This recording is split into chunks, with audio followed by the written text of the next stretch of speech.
ceasefire. And it looks to me, having lived through the last 3 years and seeing how pauses in, for example, the Gaza genocide were exploited for Israel to remobilize and rearm, that we're witnessing something similar as U.S. Marines are being deployed to the region. And as Israel was on the verge of running out of interceptors and Iran had really consolidated its momentum, the United States, via Pakistan, attempted to create the impression of a ceasefire. Now, this allowed Donald Trump to game the markets, and we're seeing that some White House insider has placed a close to $1 billion bet on the price of Brent crude going down as Donald Trump sent oil prices tumbling with his announcement of his acceptance of Iran's National Security Council's 10-point plan as a baseline for discussions and negotiations. But the more revealing part of this ceasefire was how the United States government, looks like the State Department, had provided Pakistan's Shehbaz Sharif, Pakistan's leader, with the framework or the terms that were agreed upon for the ceasefire as a draft, and Sharif, or someone in his office, posted the draft, including the header that said terms for Sharif. And then they edited the tweet on X, but everyone could see that he had basically been fed these terms. These terms explicitly included Lebanon as part of the ceasefire. So the United States had agreed to include Lebanon. Iran had agreed to include Lebanon through Pakistan. So what does Israel do? Commits one of the worst massacres in history in Lebanon, massacring over 250 people, wounding over 1,200 people. There are families lining up outside hospitals to identify the bodies of over 90 people today. They were bombing not just the Dahiya section of Beirut, which is the Shia majority area where Hezbollah has had some offices, and they can always justify mass destruction and killings of civilians on that basis that it's majority Shia. They were bombing areas like Ain Maresi, the Corniche in the center of Beirut, areas where opponents of Hezbollah live. They killed a famous Lebanese poet and her husband. Entire families were killed inside their homes. They bombed a funeral in a cemetery with a 500-pound bomb. The entire purpose of this was to sabotage the ceasefire and to provoke Iran into defending its ally in Lebanon. And what does the White House go and do? Including J.D. Vance, the so-called restrainer. J.D. Vance said, oh, well, those terms, they were actually AI. That was all AI-generated slop. In other words, they're basically denying that there ever was a ceasefire deal that included Lebanon. So the 10 points that the United States sent to Sharif. If you want to watch that interview, that's Judge Napolitano interviewing Max Blumenthal, who is Jewish, by the way. That's who was just speaking.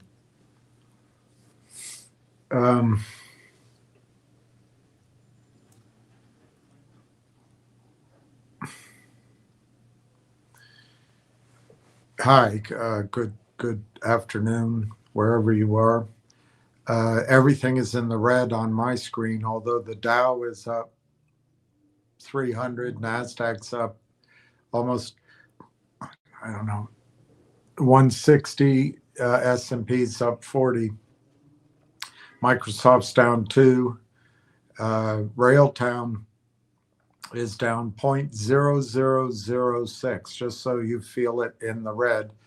26.95. I think it's a just outstanding opportunity to buy a stock which is probably trading for a quarter, maybe a fifth, a quarter, even half of what its free cash flow will be projected for annually as soon as 90 days from now. Projected.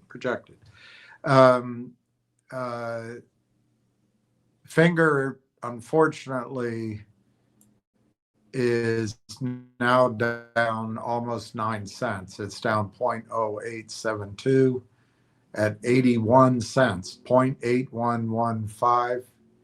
And I think people just don't want to accept that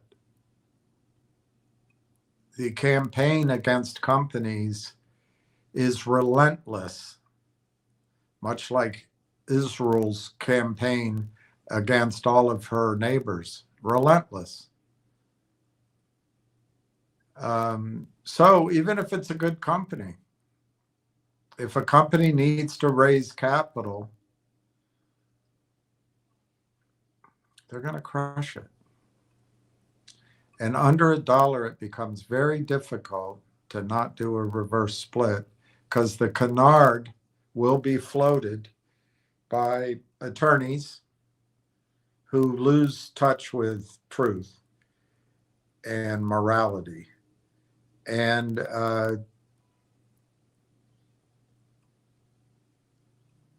boards and trusted advisors are going to say reverse split, and you'll stay on NASDAQ as if that's some great reward. And I don't know. The volume on Finger is 280,000. You can still get 2.5 cash cows for one Finger. But obviously that ratio was a lot better before, but it's a lot like my own personal story. You know, you just each day you got to do it with what you have and be grateful for it. Railtown shows 137,000 shares volume. I don't quite understand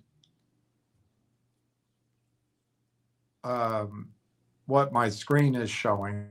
The low is 26.95, and I guess somebody just had to be out of there for 1,000 shares. So for $270 worth of stock, you're looking at your screen going, oh my gosh, it's down. It means something. I'm not making fun of you, but that's what they are trying to do to your emotions by selling $300 worth of stock that they haven't located, they don't own. But now the bid is actually a 0.272, and the ask is 0.283. The volume is 137,000, as I said. I'm following this news out there.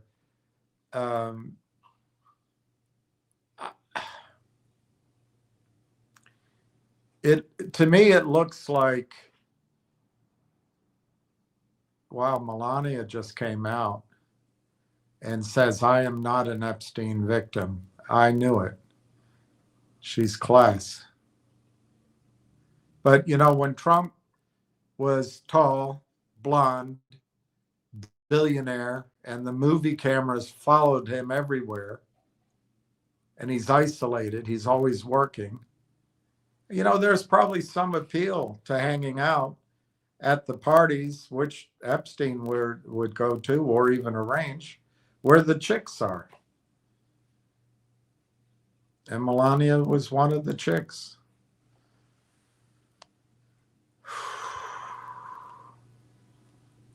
Anyway, I think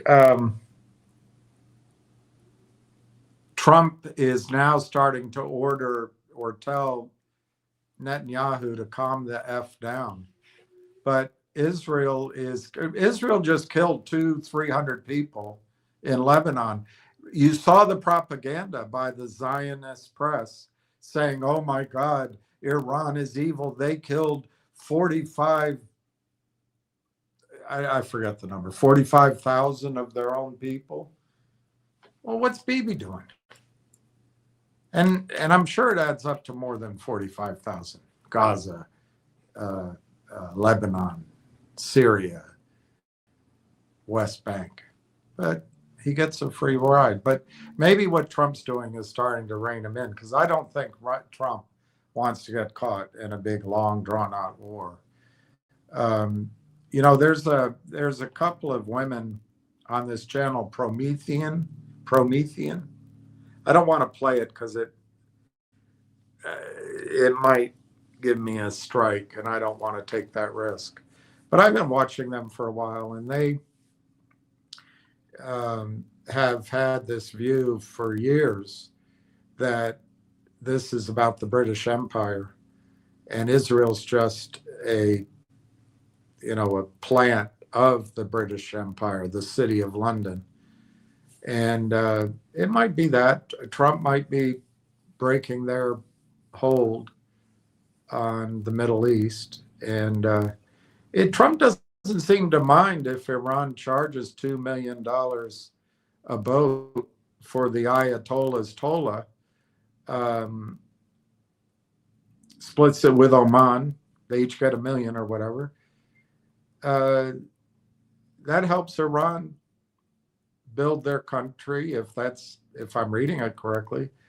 But it also maybe lessens the need for the insurance from the city of London. So maybe that's what's going on.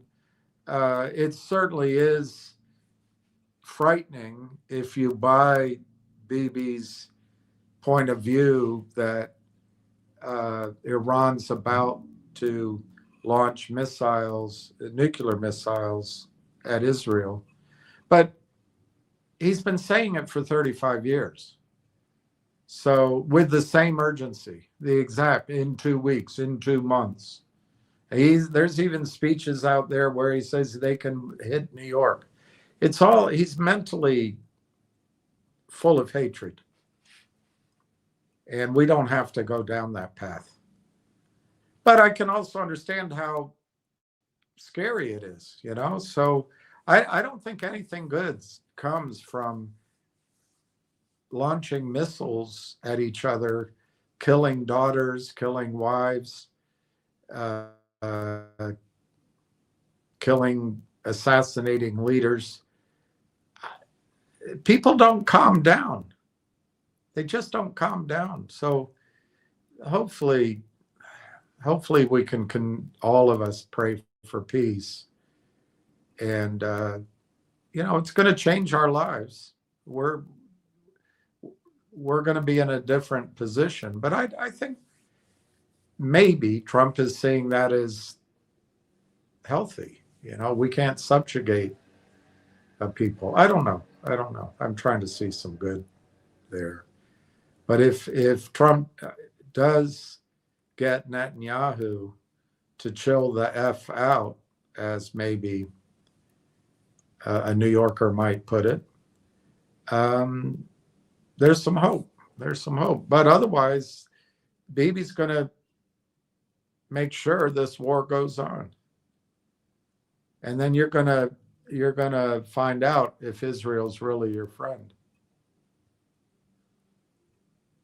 Good for Melania. Good for her. All right, let's so we've got 20 minutes to the close. Sorry, I've been doing some things.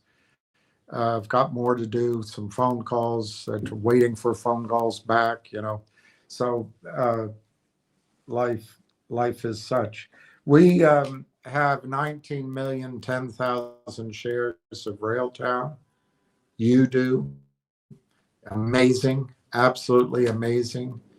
And I congratulate each and every one of you, particularly those of you who were adding some cases ever so slowly. But you will be rewarded, in my judgment, for that. There's no reason to own another high-risk stock. There's no reason to own another speculative stock under $5 other than Railtown right now. Railtown's the only one going. I mean, I've told you, that one that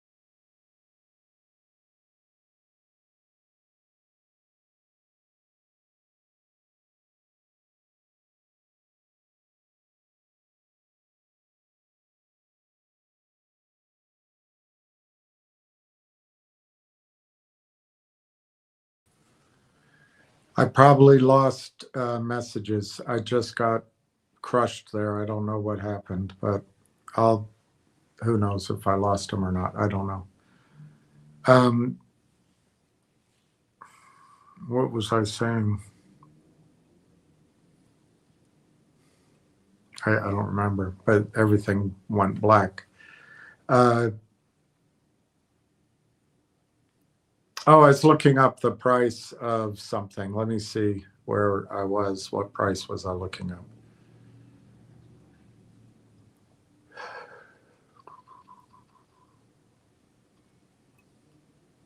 Oh, there's this little stock, HLP, which was on a couple of the space calls or the conference calls, old school. And, it was over $1. Now it's under 90 cents, or it is, ask is 92 cents. To me, if Ham talks to you about something, there's a reason. And if, it's pulled back, that might be a reason to punt a little bit with it. But I really don't think there's any reason to own any other stock other than Railtown right now. And I'll show you the chart here in a second on Railtown. It's not a declining wedge. So just based off of the chart, it probably means there's another week or two of kind of sideways movement. But sentiment can change on a dime. And I'd be really careful of Mondays, maybe Tuesdays, but I'd be careful of Sunday nights, Mondays for announcements over the next 1 to 2 months. What the heck is TELUS waiting for, right?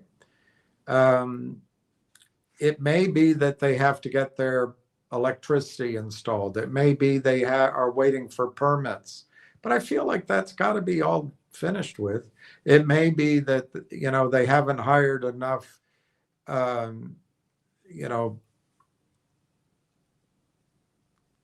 don't know, South American women or African women or Asian women, and they have too many white men who are straight, and they've got to get that balanced out before the government can allow them to move forward. Some complicated regulatory thing. I'm being facetious, but some completely non-related regulatory issue. It could be that. It could be that rail engine, which we know from the company's own postings, only recently was finalized, and it's still being improved, and I assume it'll always be being improved. But maybe they're installing that, making that work, or maybe they're installing Anthropic or what's the other one? Cohere, making that. We don't know. But I'm sure they're all working hard because time is money, even in Canada. Particularly when you got a lot of debt, time is money.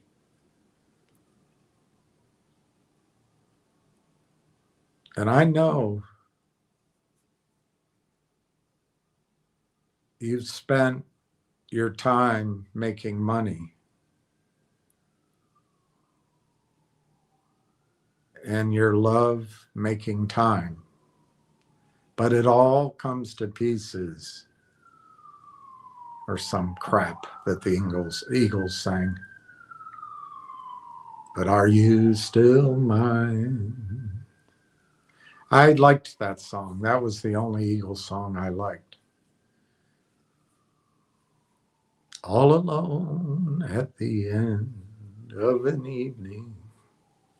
That came out at around the time Donna Summer's hit. I like that too, the one Pull Up to the Bumper. And I think also around that time was King Harvest. odd three songs to put together, but that was back in the day of the 8-track tape, which was better than the cassette, but because the cassette's always, the tape always went everywhere. All right, we got 15 minutes to the close, so let me go through some of your comments, and then I just have a handful of things to show you. Pat is first. Mein Gott, mein Gott. Hi, Pat. How are you? Fast Eddie, welcome. Howdy, Dollar Bill, he says. Unknown Stuntman. Hi, Steve. Hi, Uncle Bill. Jason Harbison.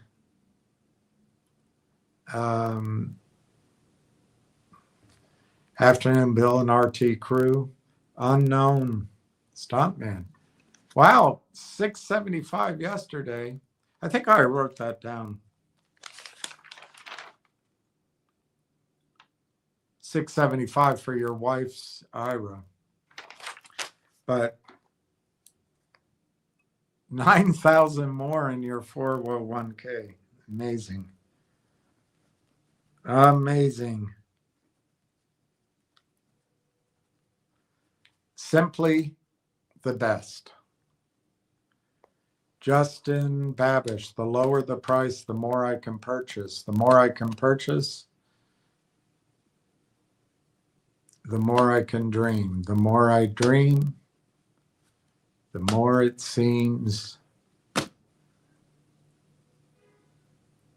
it'll all come true. Justin Babish.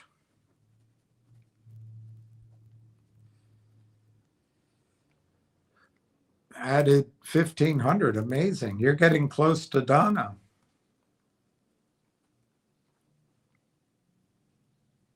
You guys are amazing. I don't think you got any of you, even somebody with 7,000 shares. I don't think you realize what's coming. I really don't. So that'll be a job of mine to keep you from getting skitterish when other people say, it's time to right size our positions, and get you to 24 time down on some piece of crap that ran up 5 years ago, and there's still hope that they're going to have a mother of all squeezes. You don't need to play squeezes. You just don't. It's not investing. It's gambling. Ricky Brogan. Hi, William and RT crew. Ricky Brogan, news came out on BlackBerry bullishness. All right, I'll look that up.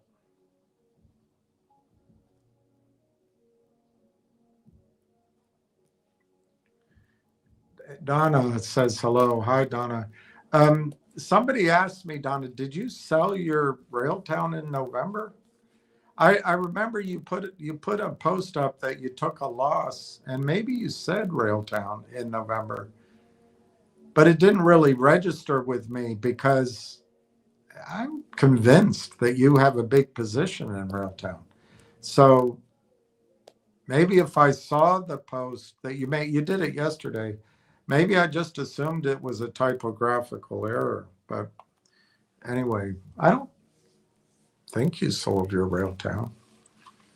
Anyway.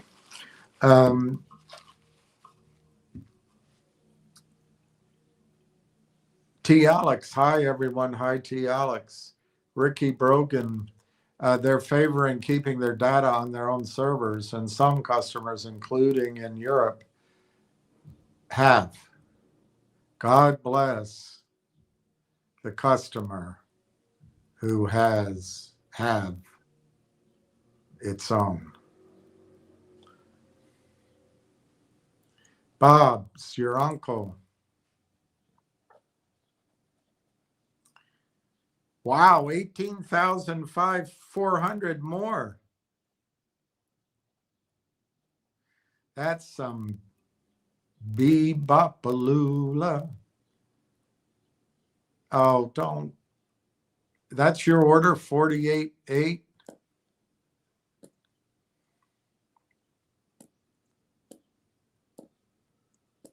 Well, you're brave. I bet if you went, well, I don't know. I'm sure if you went to 28.5, they won't give you 28.5, but I wonder what they'd give you. They probably, so you're probably right to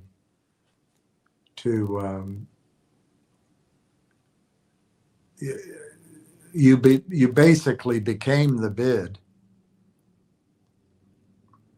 I don't know if that's, you bought any at 26.95, but I'd almost go in between. That won't work. They'll just raise it. You'll become the new bid. But you got to understand, Bob, nobody's selling. Nobody. It's just the bloody counterfeiters. And I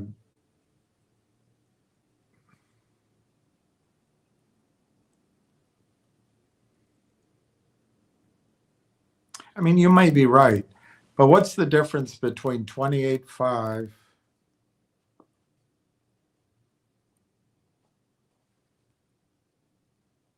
and 27.2? It's a lot. I guess it's probably about $500, but let's see.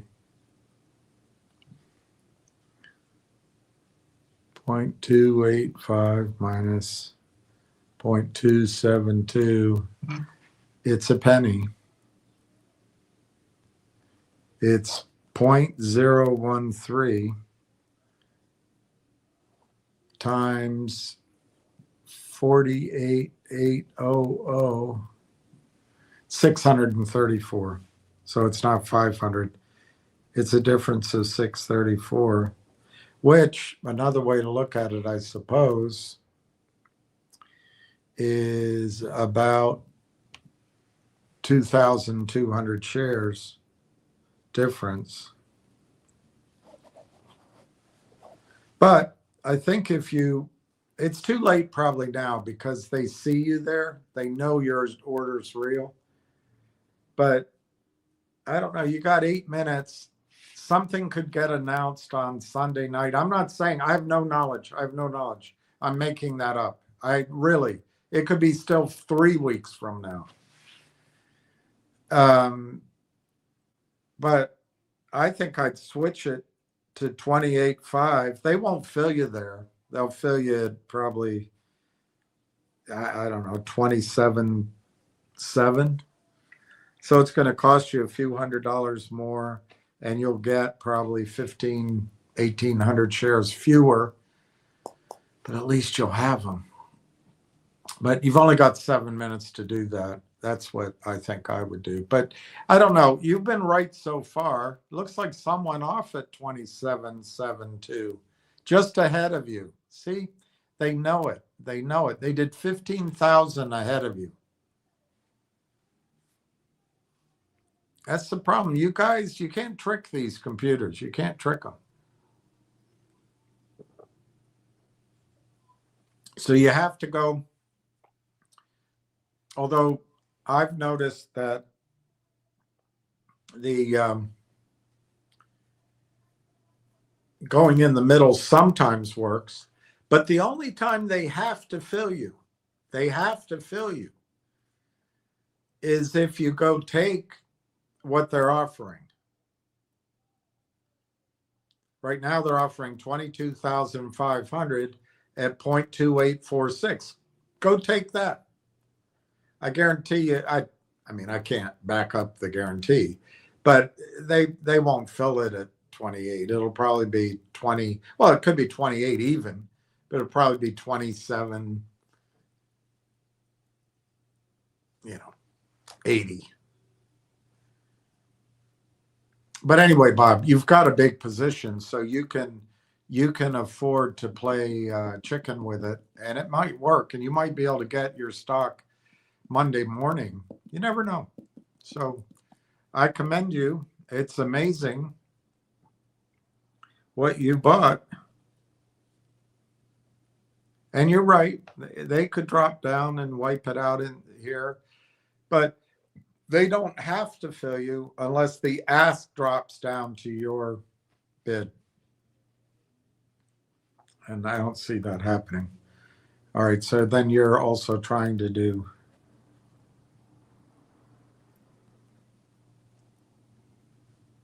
That's amazing, Bob. You guys are all going to be rich.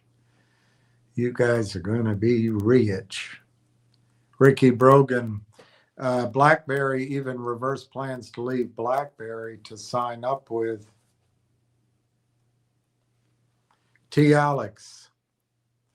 BlackBerry Secure Communications revenue rose to 72.5 million, driven by demand for digital sovereignty. There you go.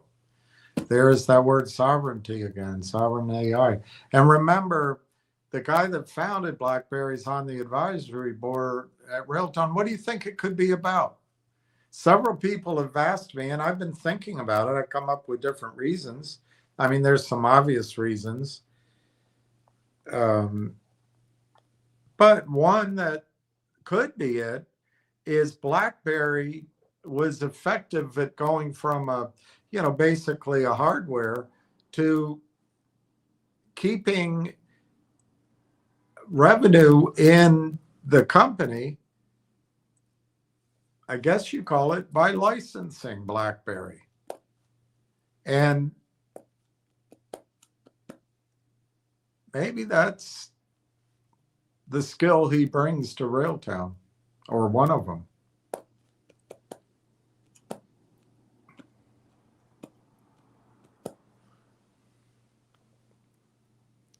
That and playing jazz with Donald Fagen. Julius Quinn, think next week is a good week. Could be.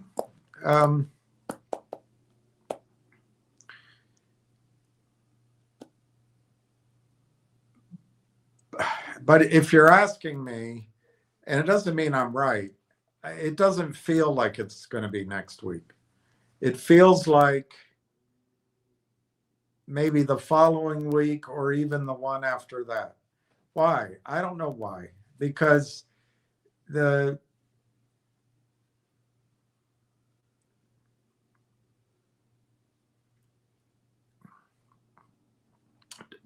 whatever's going on, and I think it's probably a lot.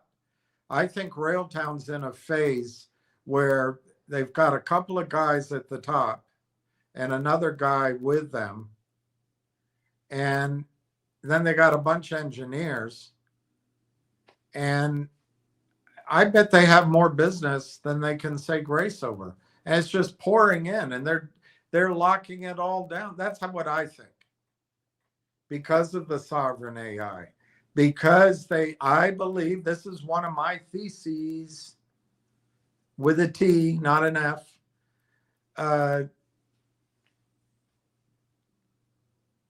They're first, they're best in class, they're better than LangChain. That's my opinion. But there's no proof of that yet. But man, if they are the critical layer that makes the user experience grand on top of the stack,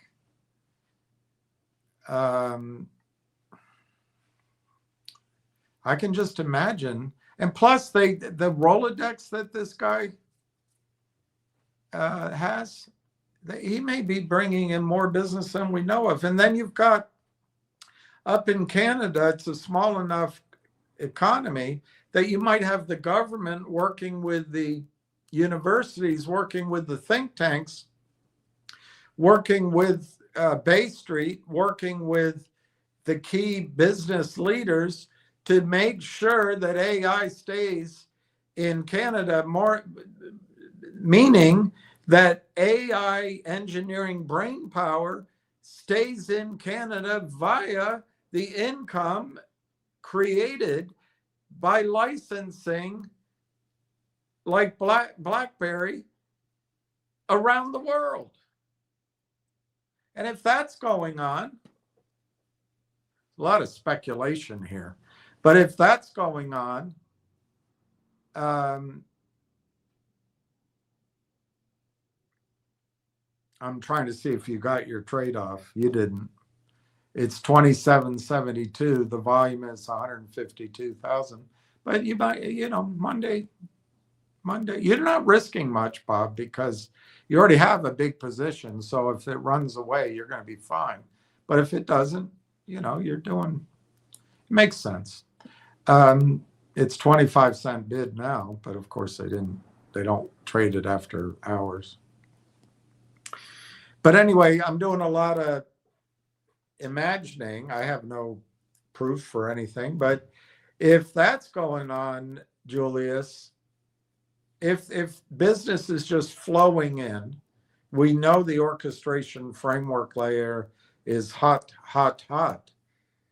But when you do a deal with Telus Data Center, and let's say Microsoft wants a similar thing on several of its data centers, you're not talking about something that can be just mocked up on the fly on the back of a napkin.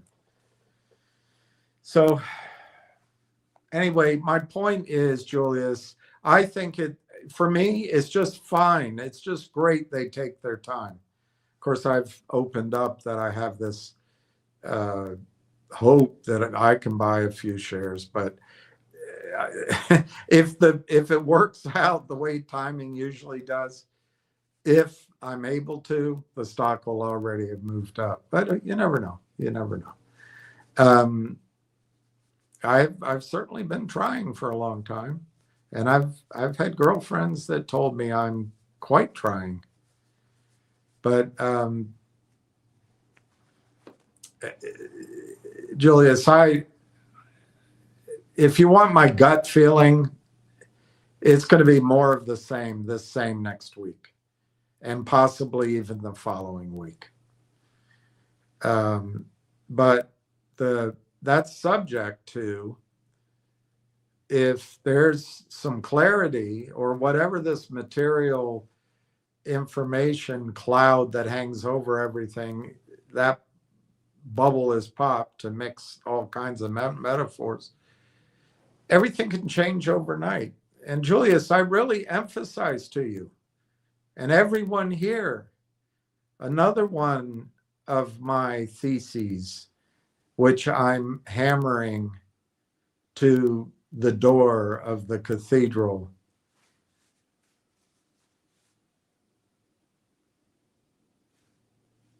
When the aha moment goes off and the buying begins, Railtown should be right now a 550 stock, if not higher, right now. Not that that's its destination.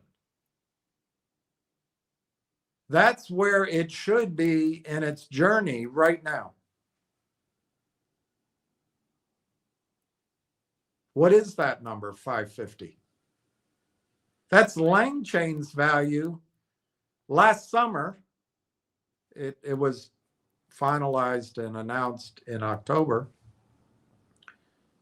but they priced it over the summer and worked it over the summer. Before everyone got aware of frameworks, orchestration frameworks, the hottest area. And Lang Chain, they say it's the gold standard and it's got all the business. It's, to me, Lang Chain, next time they raise money, it'll be at $2.5 billion, maybe $3 billion in valuation. But going to 550 is last summer's value for Lang Chain. So I appreciate that we all want to know, is it next week? Are we there yet? Are we there yet? Mom, I'm tired. I'm bored. Are we there yet? We all remember those from our youth. I just think it's the wrong question. I think the right question is, how am I going to resist selling the stock when everybody on Space X and everywhere is going to be seducing me with the latest crap story, and the stock's at 550, which, by the way, from these prices,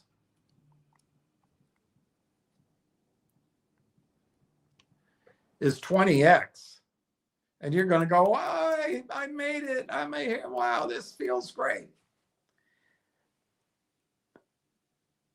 To use Winston Churchill's overquoted expression that makes it a boring quote, 550 is just going to be the end of the beginning.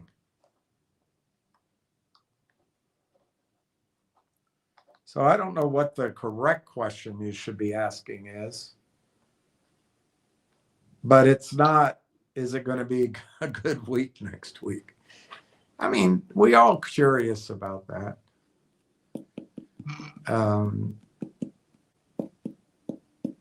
So I don't blame you for asking it. But next week or the following week or a month from now, or heaven forfend, next quarter, whenever this thing starts to reflect what you know the story. Now, there is some speculation in what I mean by speculation in this usage is there's some connecting the dots, and we don't know it black and white. It's in a news announcement type way. By that time, it's going to be $5.50 a share. That's my thesis. I only need 94 more?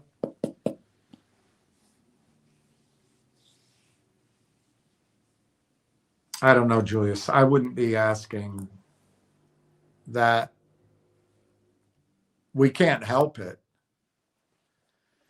But that just gets us in the framework that we're trading the stock, that we're looking for it up for a week. And then, wow, it's getting ready to go. And there must be the guy that originally trashed this stock at these prices, by the way. Of course, it's almost a year ago. So there is that kind of opportunity cost. But what opportunity cost? Buy some more AME? That guy is now all of a sudden, it's in his range to buy.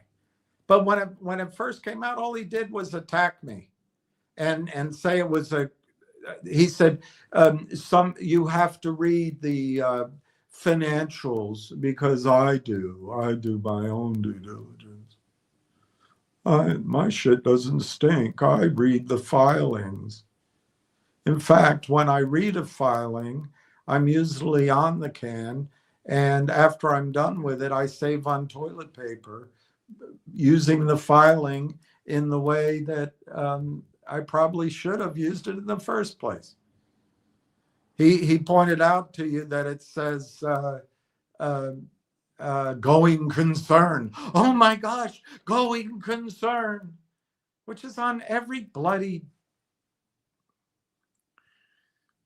But he doesn't tell you that. Why? Because he wants you scared. He didn't want you to buy it. Remember, the shorts goal is 1 day, 1 minute, 1 hour, 1 week. Of course, they've carried it on for a year. I get it.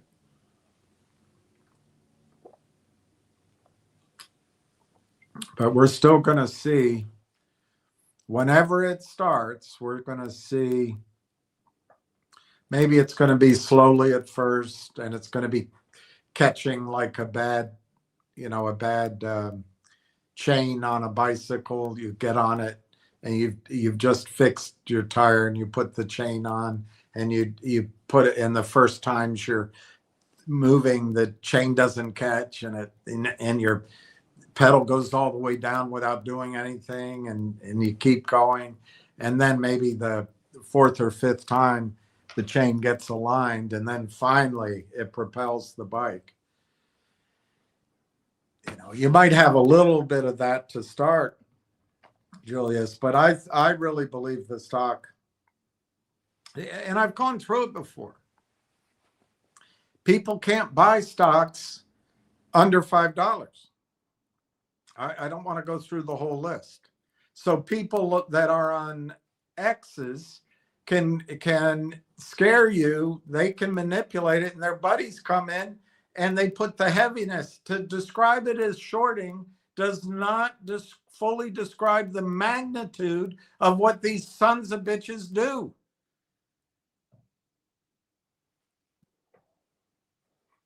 But anyway, it could take a few catches to get through from $1 up to $5.50. It could be some back and forthing. It's just, we have to face that. But I actually think when the stock does finally, whatever this cone of silence is caused by, they finally lift it. This stock could be $5 or $6, essentially instantly, and it'll gap. It could, with the caveat that maybe it won't. So I don't know. I guess I'm talking out of both sides of my theory there, but we just don't know. But after 550, where the bid is above 5 and the volume is strong and it's there with strength that isn't just one day, but you can feel the strength. It could go from 550 to $11 in 48 hours. And then it's weird. The dynamics will change. There may not be 100,000 shares available anytime you want to buy it, even though it costs you more. But wait, I'm a platinum blonde, and if I can buy it, I can sell it. I should be able to buy it back, right? And the tiger comes on. Yeah, right. Well, that's what they write in the textbooks. But it ignores that the reason the volume is down here is because the heaviness has an agenda to get the stock down 1 more point or 2 more points. When it's trading at 11, the heaviness might be gone.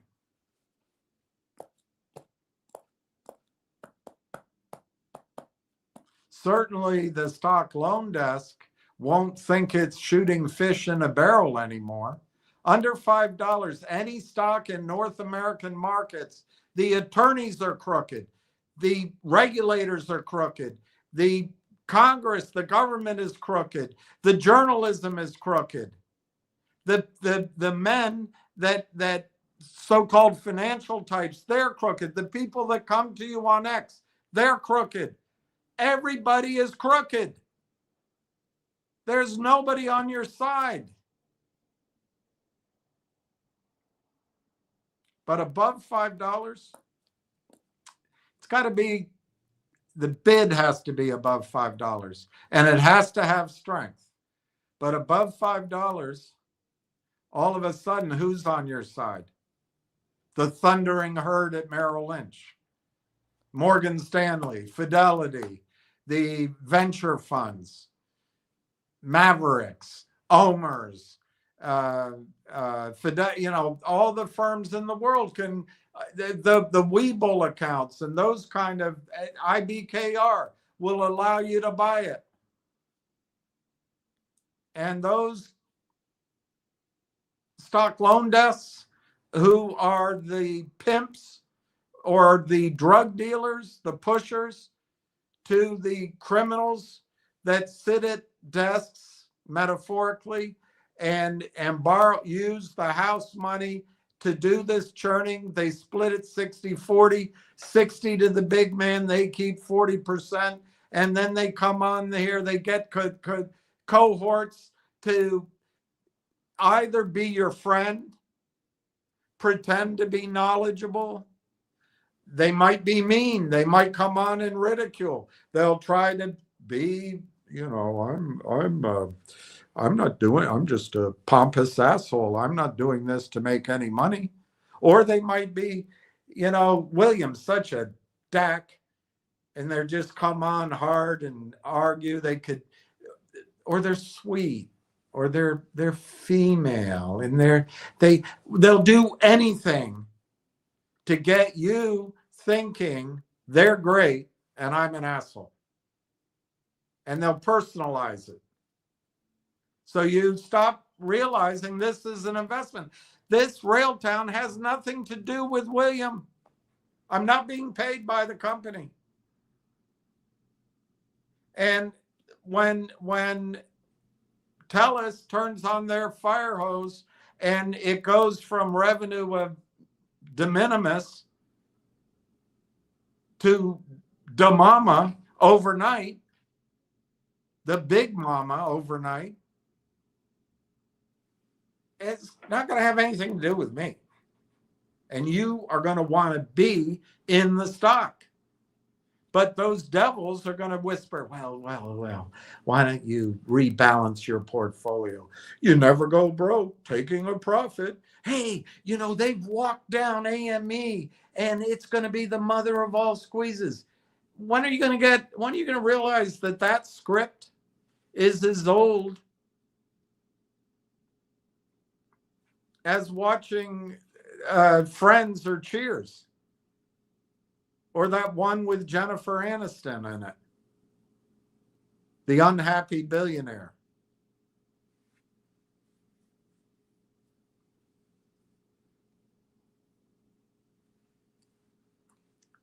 Anyway, Julius, that's a long answer to you. I think we still have 2 weeks to go, is my gut, at least. It could be longer, but it can change at any time. And I'm happy with the company, with TELUS, if the government's involved, if attorneys are involved, if bankers are involved, whatever's going on, if the advisory board's involved, whatever they're doing, if their goal is to get it right, as you might say incorrectly, to do it correctly, I think that's more valuable to us than having instant gratification. I know we've had a year. Well, since June. June's not far away. We've had a year. So in this world of swipe left, swipe right, DoorDash, Amazon delivers by 2, change the channel, I'm bored. That feels like a long time. But this is a position that you own that I don't think you're going to want to sell. And so waiting 3 or 4 more weeks, if that's how long, it could be longer or it could be less. We just don't know.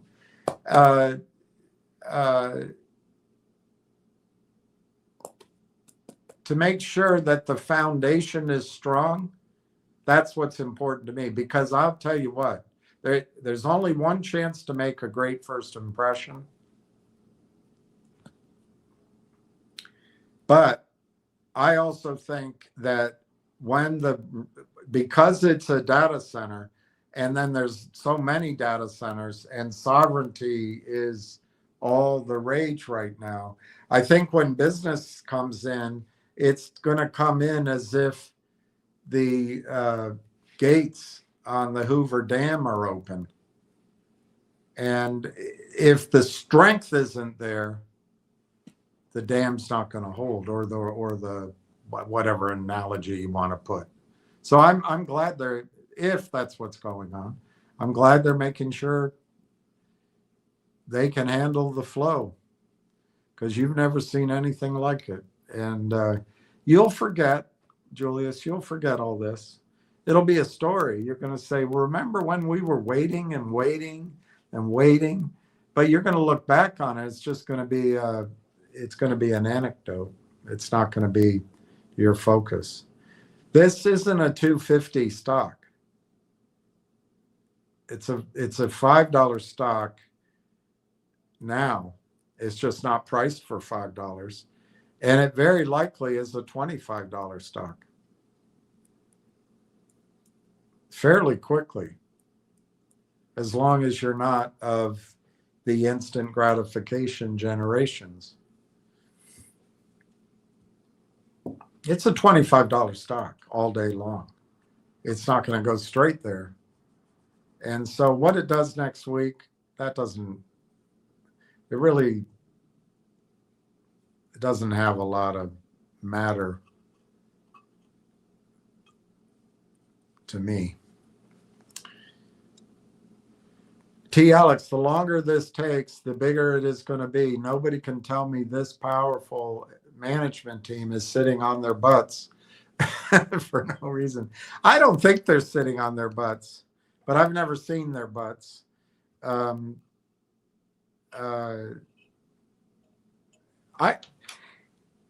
Would you rather, T. Alex or Julius or anybody, would you rather management came out and made a series of announcements just to pump up the stock price, make us feel good? Like, for example, just to make one up, we're negotiating with the European Union to install Railtown as the orchestration layer in not only in all the data centers in Europe, but we're also going to help Holland increase its photovoltaic chip making capacity using AI. And we're designing the world's largest fabrication plant for chips right next to the tulips, or we're going to have the tulips on the roof. And but we're working on it. We haven't signed it yet, but I want you to know we're doing it so we can get the stock price up. Well, now you've announced to the world what you're doing, and you've also announced where the opportunity is. So all of a sudden, Ursula, whatever her name is, gets a phone call from Elon Musk, or gets a phone call from the guy at Anthropic, or gets a phone call from Sequoia. Hey, we've got Langchain and we'd like to fly in and give you a presentation. The next thing you know, because we have this need for instant answers, and I know, I get it's been a year. I also accept that I'm part of the problem for a year. I didn't manage it. I thought I was, but I don't think I managed expectations. I didn't make up the urgency. I didn't make up the timing. But I mean, it's obvious in retrospect that timing was not only off, it was way off. But I really would rather the company gets the contract signed and gets the product installed before and starts the revenue before they announce it. And then the European Union turns into their biggest account. And by the way, I'm making it up. If there's any relation to reality, it's all by coincidence.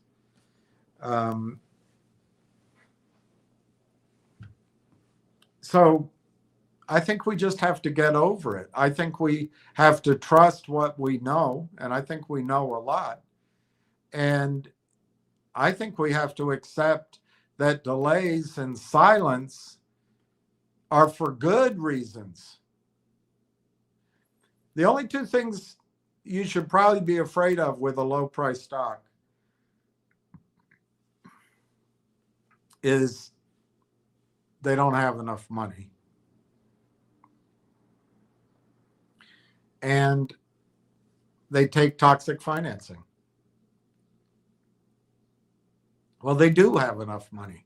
They have 6 million smackers. And they haven't taken a toxic financing, and they don't need to. So in this case, a good fundamental story is going to get to play because Ari Rubenstein, Jeff Easton, and Kurt Kramer and their ilk didn't come in and suck the marrow out of the bones. So anyway, let me move on. Ricky Brogan, to leave BlackBerry and sign with American cloud providers.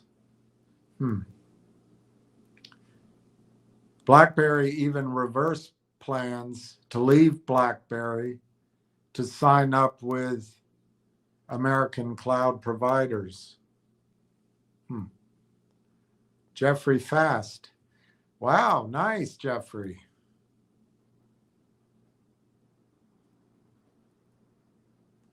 Added 3592. That's awfully nice, Jeffrey. Giuseppe, hello. Hello. Again. Hello. Bob S. Got my 18.4 at 2701. Amazing, Bob. That's amazing. I wish I had some moolah. Good for you, my friend. Good for you. Giuseppe, Thales is struggling. It's going to take 3-1 to get a deal with us. Wouldn't that be nice if they kept the dividend at, say, $1 a share?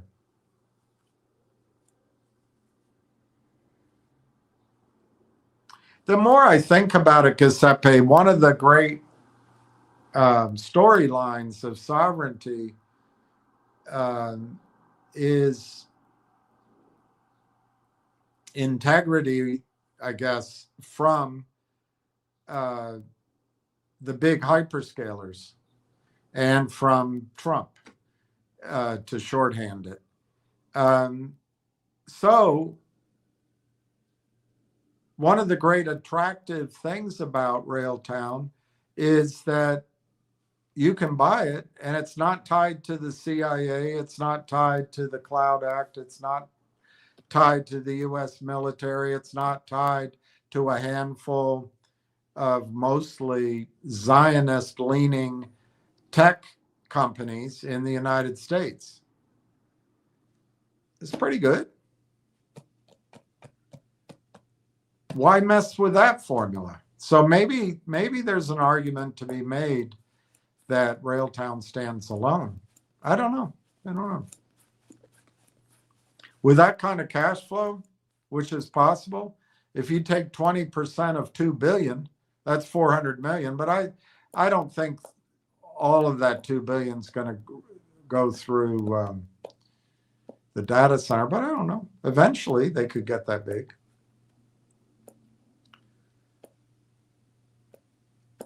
I mean, just imagine if they sign up more than one data center worldwide, and just let your mind run.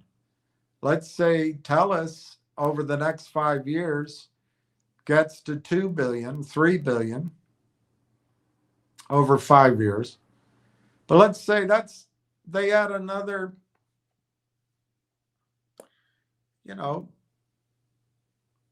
200 data centers worldwide. And the revenue going across that could be hundreds of billions, if not trillions. And if you've got the proper documentation and agreements,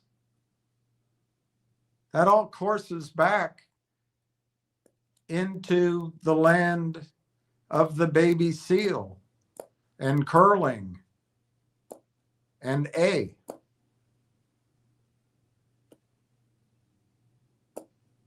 And Katy Perry's boyfriend and Castro's son. I mean, it's amazing.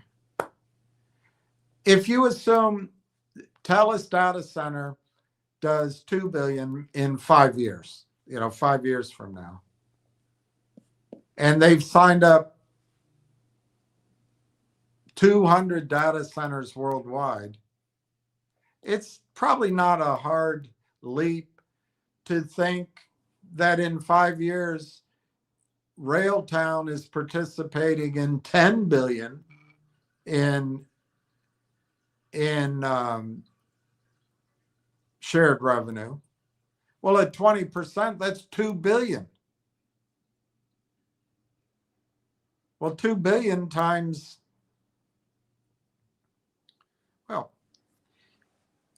I got to talk to you about the shares because they're also trying to scare you on that. But let's call it 2.13 billion in annual revenue. There's 213 million shares outstanding, issued and outstanding. That's one metric. That's $10 a share in revenue, 100% margin. That's if they sign up worldwide. Remember, let me go through that. The Rimouski data center could do 2 billion in revenue. We don't know. That's their goal, is 2 billion by 2028. But it might be mixed with other things. But remember, they have cam loops as well. So instead of 2028, let's say by 2032, the TELUS data centers are doing 5 billion. 2 data centers. But what if around the world, Railtown is on top of, there's something like 12,000 data centers worldwide, and they're growing and they're being built out. But what if Railtown signs up, I guess, by licensing with Microsoft, with Amazon, with, Korea, with whatever, and they get on top of 100 data centers, which seems small when there's 12,000 out there. But they get on top of 100 of them, and all of those data centers are doing, let's say, 2 to 5 billion in annual revenue, and Railtown's splitting with them on some portion. If they're on top of 100 data centers at 5 billion, which might seem high to you, I have no idea. That's $500 billion. Let's not focus on that number. Let's say they're on 100 data centers at 2 billion each. That's $200 billion they're sharing data with. They're sharing revenues with. 200 billion, I don't know, I'll use my number, 20%. They're doing 40 billion a year in revenue, which is all margin. And there's 213 million shares outstanding right now. That doesn't reflect the denominator should be a little bit higher. But they'd be doing $187 a share every bloody year. A share. Everyone.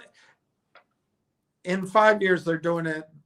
In the 6th year, in the 7th year, they're doing it. In the 8th year, 9th.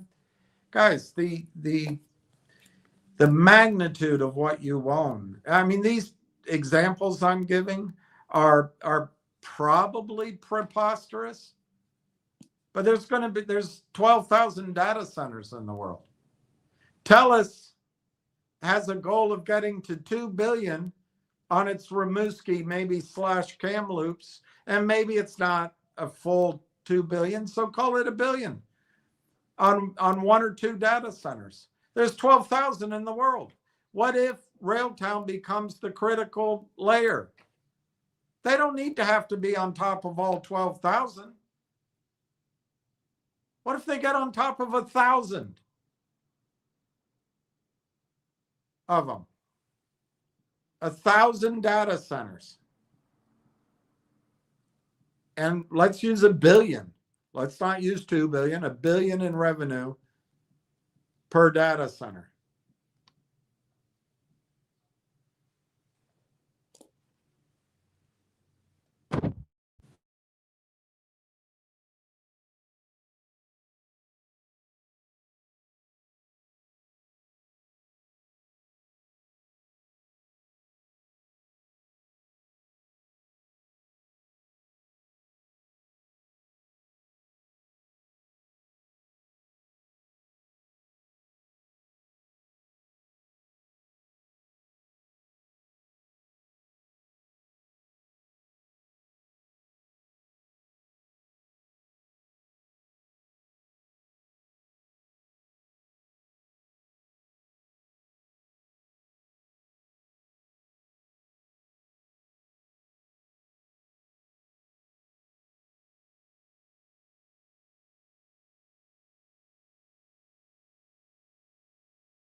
My battery is down to 11%.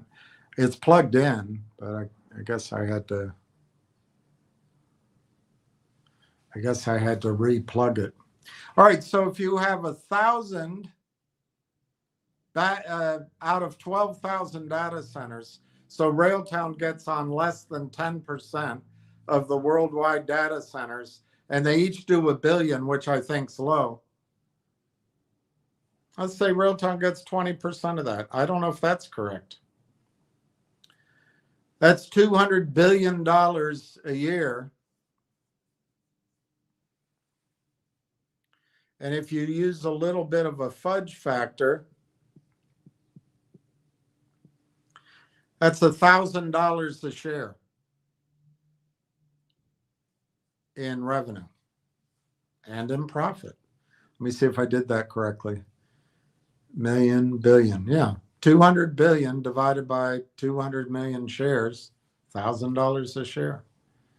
So I have no idea if these numbers, which right now sound bloody fanciful, but James Altucher said that this transformation is the biggest technological revolution in 150 years. More wealth is going to be created than under crypto. It'll make crypto look like a ripple. Make Ripple look like a ripple. The numbers are gigantic. Now, I'm not, look, to go from where we are to these kind of numbers, a lot of things have to happen. But the men and women at the hyperscalers and at the other institutions, they're going to have similar projections. Now, they may pick Langchain instead of Railtown, I suppose. But man, it's a big market. Some people drive Porsches.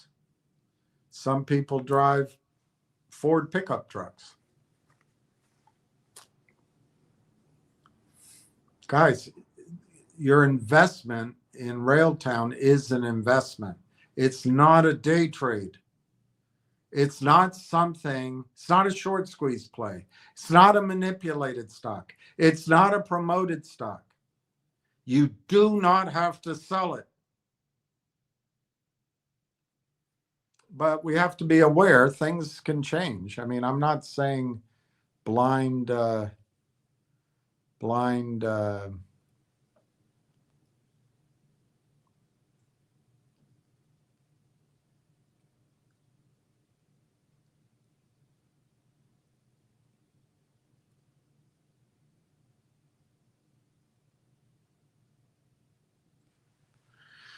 right, let's keep going. Ricky Brogan, I'm trying to copy and paste, but sounds like BlackBerry is getting Europe's company instead, going with US companies.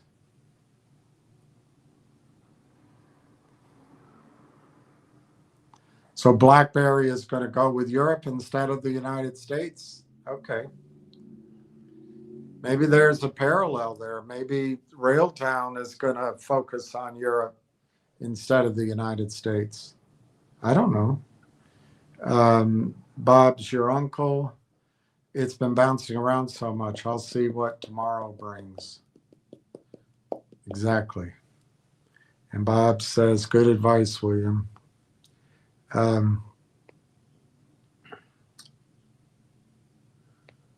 Ricky Brogan, could you, William, read off the BlackBerry news? Yeah, I will if I ever get done with the comments. I've been trying to copy and paste. It's not working out well. No, yeah.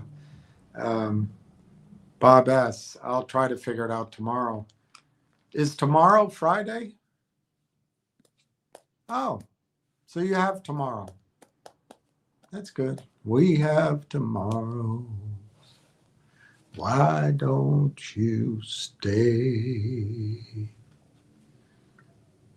Ricky Brogan, Bob, congratulations. Ricky Brogan, Jeffrey, congratulations. Silver Skyrocket. Hello, William. Hello, everyone. Ward Richardson.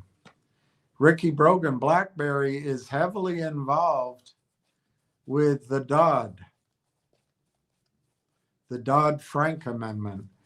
BlackBerry is heavily involved with the Department of Defense. Well over 30 years in the USA. BlackBerry is going for the European market now. Yeah, can you imagine? We've just turned NATO into a huge arms buyer.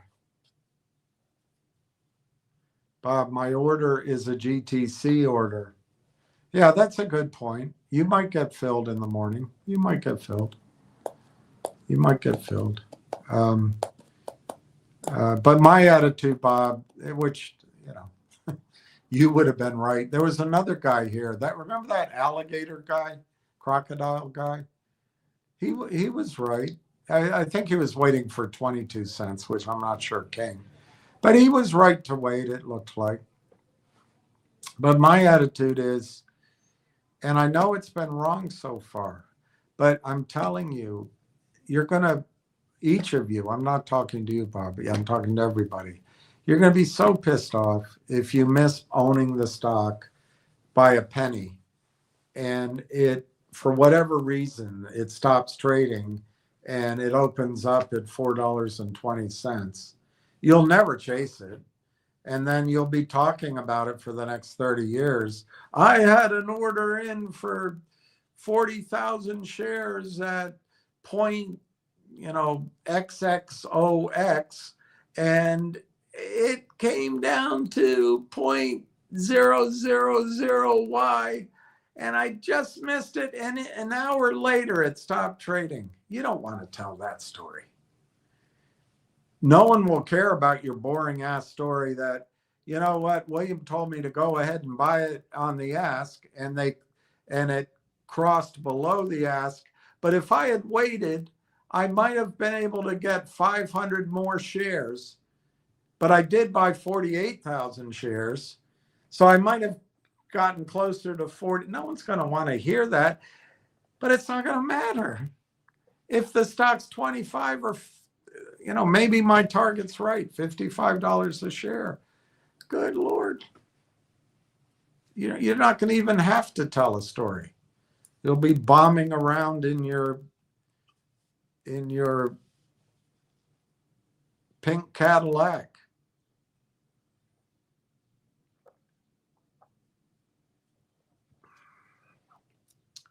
Bob S., I'll change and get more. Anyway, you've done a great job, Bob. I'm just giving my 2 cents. It might be all it's worth. Ricky Brogan, Ward, absolutely. Bob, thanks, Ricky.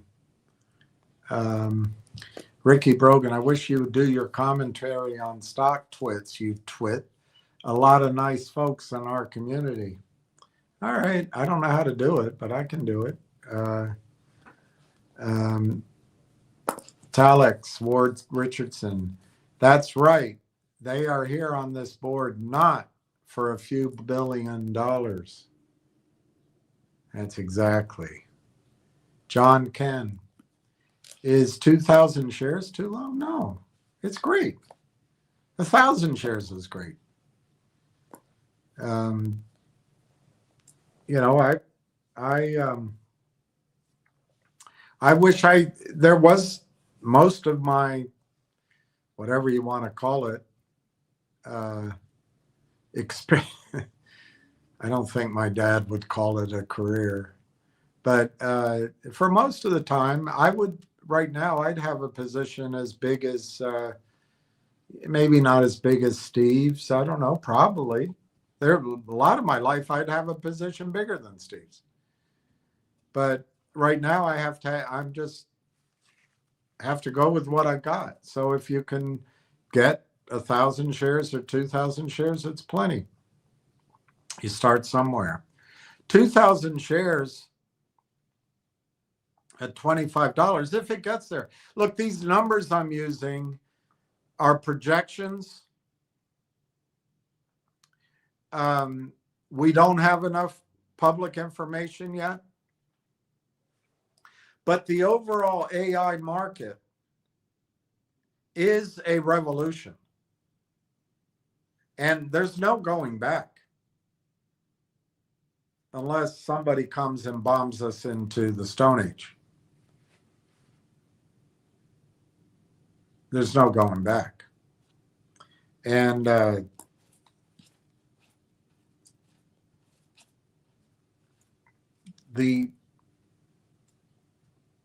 you have a rare opportunity not only to get into an industry that's bigger than any industry in the world, but it's also growing and it's evolving. And even the biggest players in this industry are learning as they're going along.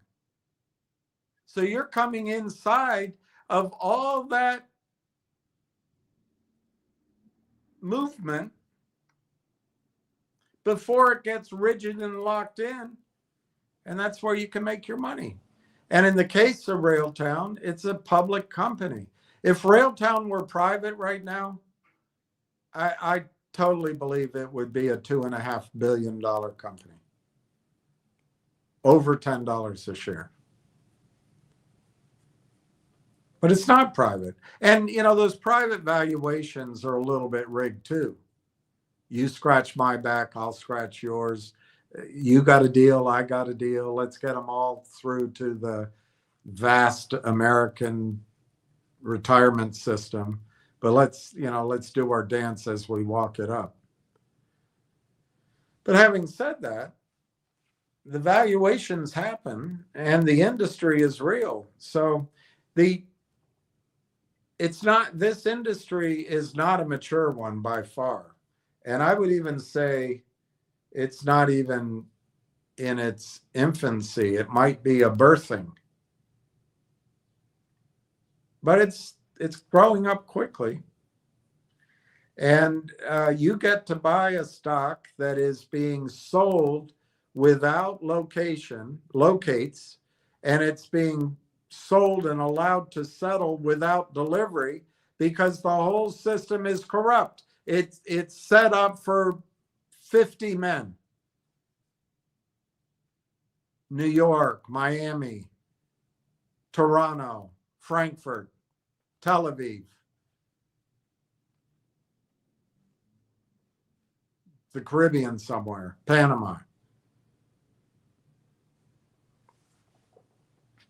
So you're taking advantage of that. And 2,000 shares, it's plenty.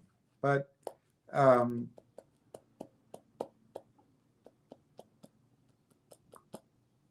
I mean, I don't know what 2,000 would cost tomorrow morning. If it's 27 cents, 2,000 costs you $600. But if 2,000 goes to 55, which is my long-standing target, which seems ridiculous, I know, you turn 2,000 into 100 grand. Is it worth it? I think so.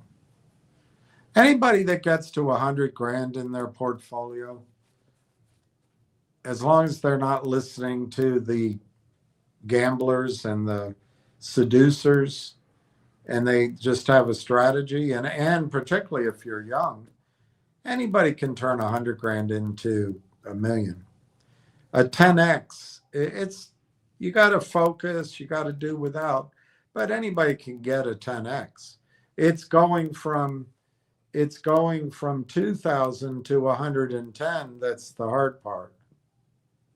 That's 55x. That's the hard part. You don't get that very often. So yeah, I think it's worth it. Ward Richardson, John Ken, buy all you can. Buy until it hurts. Rail Engine, John Ken, can only buy once a month, low amount. Well, just like I was saying to Donna the other day, yesterday, I would front load it if you can.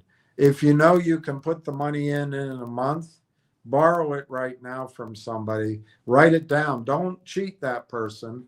And then when you get the money in a month, give them that money, because I don't think it's going to last a month. I hope it does. For me to get a chance to buy some, it's going to probably be a month for me. So maybe even 5 weeks.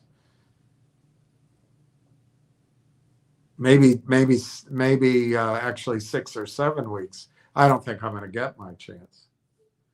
So I'd be happy if it took that long, but my instinct is we don't have much longer. And I know I've said that in the past, but frankly, I was sincere then, I'm sincere now. I was wrong then. Doesn't mean I'll be wrong now, but I could be. Ward Richardson, that is okay. 2,000 shares is okay. Even at $5 a share, it's an absolute bargain. Yes, but Ward brings something up. Let's say I eventually got some money, and the stock's $5 instead of 27 cents. What am I going to do? Well, it's not going to be as big a bang for the buck, but unless the story's changed, and I don't think it has, I think from 5 to 550, it can double overnight and probably give a 3 or 4x from $5. I guess I'll have to do it. Right now, you guys get to buy a $5 stock for 30 cents.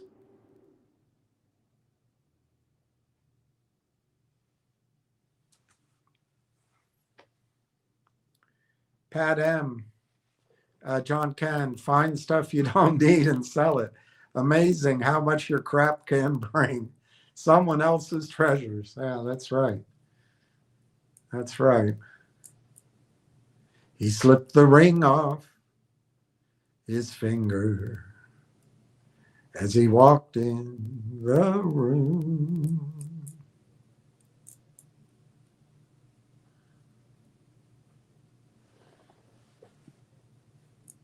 For another man's treasure, I'm trying to remember how it goes. For another man's treasure, he'll say anything.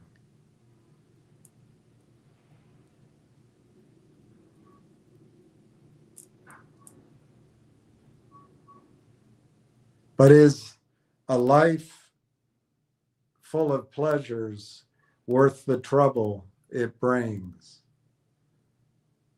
How many lives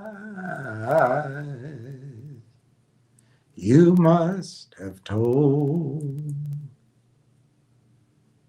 Here lies a rich man with his pocket full of gold. something like that. Bob S., thank you very much. I really appreciate it. Please use this to buy RT. I don't have Venmo. I appreciate it. Um, uh, you're right. I should buy 4 shares. Pat M. Wow, Bob. That's great of you. William deserves it. Deserves got nothing to do with it. Buckeye in Puerto Rico. Nice, Bob. John Ken. Right now, I'm able to put 40, 50 each month. Well, John, start with Railtown. And I agree with Pat. Scrounge whatever you can to get in Railtown. And then if Railtown gets to a number, you can either decide to hold out for the big tippy tops, but maybe start doing that I'll have to come up with those accounts for you where you can do it, but buy silver and just dollar cost average silver.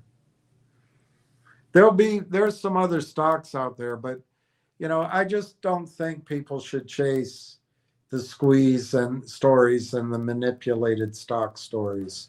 My whole goal here for whoever's here is to move this amount of capital out of the clutches of the X boys and the charm boys and the hot stock of the day boys.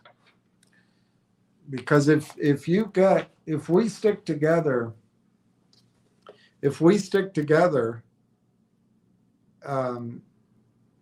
we can be our own ragtag group with quite a lot of investment power together. Pat M. We do what we can, John Ken. Glad you're here with us. I agree. I second that emotion. John Ken, yep, got in a few months ago. Good for you, John. Good for you. Bob says, I agree with Pat. Look, you got to start somewhere. And there'll be another, you missed one train, there's another one coming. But the one that you start with these kind of potentialities, it gets you to that nice level and you stick with it. But there may become a time where there's a better opportunity and you can turn, 2,000 shares goes to $100,000, or it could be more than that. And it could eventually be worth 200, 250 you should hear some of Ward's belief. But anyway, like I say, once you have that, as long as you don't go spend it, you can get to much bigger goals.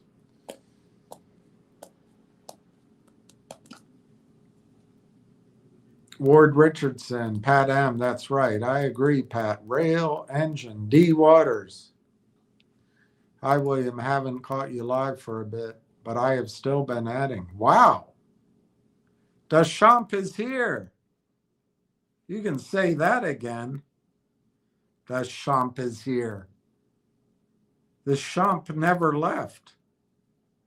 Wow, that's a huge position. 92,495. You're getting into Donna territory. D. Water is deep. Neil Gondek, hi Bill and RT investors today. Meta CoreWeave. Wow, we got to look that up. Look at that. That's Zuckerberg. Scared of missing out. CoreWeave. $21 billion deal. Bloomberg continues to reiterate, get on the AI train or you'll be left behind. Soul Train. Let's just look what $21 billion is worth. I think I know the answer, don't you? In Railtown stock. Woo-wee. $98.50 a share. 21 billion. All right, let me go through a few things now that I got. And Ricky, I'll get to the BlackBerry story. Let me just go through what I was. It's not very much. Thankfully.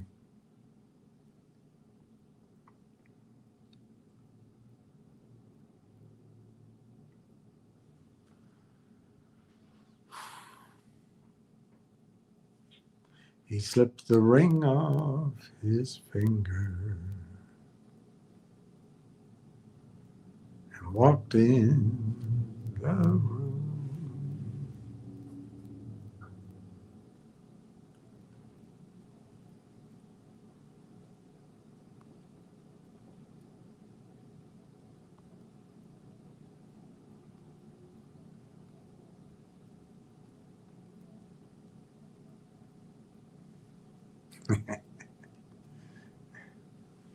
He slipped the ring off his finger when he walked in the room, and he found him some stranger and promised her the moon.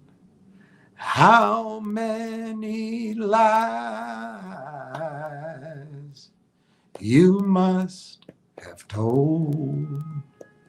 You think you're a rich man with your pocket full of gold.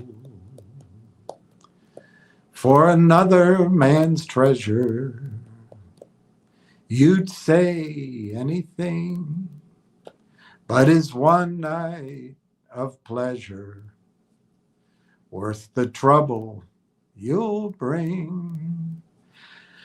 Don't look so surprised, 'cause son, I should know. I once was a rich man with my pocket full of gold. Some night you're gonna wind up on the wrong end of a gun. Some jealous guy's gonna show up and you'll pay for what you've done. What will it say on your tombstone? Here lies a rich man with his pocket full of gold. Yeah, here lies a rich man with his pocket full of gold. I would love to play that, but then I'll get banned for eternity. Why don't they just set up YouTube so if you play somebody's song, the money goes to the artist just as if you were playing the artist's song? But I guess it's more complicated than that. All right, I want to show you the chart. See Ricky's line here? Ricky's support line? As much as I believed in that line, it broke. And then you have no choice but to deal with it. And many of you have taken advantage of it by buying stock. Yesterday, you see this horizontal? This is basically 24 cents. And it marks the bottom of support. It comes here too. But I never saw it trade down there yesterday. But there it is. And then today, it didn't come back down here. It traded back up. But this is not forming a wedge, so I don't know what it's forming. This horizontal line that I drew all the way across, I think that's support. I think that's the horizontal support. Everything below it is, remember, the heaviness wants to just push it further. They don't care. And they're trying to get it down here. They'd love to break that 24 cents and see what happens in a panic. But anyway, I think this line here, which I guess is just about 28 cents. I don't know. I can't tell. This horizontal, that's going to be resistance. I don't think it's going to put up much resistance, but so going back to Julia's question, I think this goes sideways for a little while. Not a long time, but a little while. But if you look over here, in July, look how quickly it rallied. That kind of rally can happen at any time. And if you're not in it, and it does this kind of rally from basically, if you look here, from this support in the span of about a month and a half, it went all the way to its highs. But if you miss that first move, you're not going to get back in. You might if it pulled back, but I doubt it. So don't despair.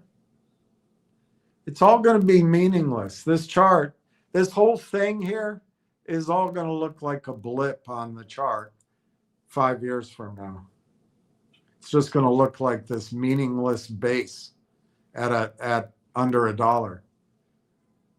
6 years of trading will just look like a line. It's not going to matter.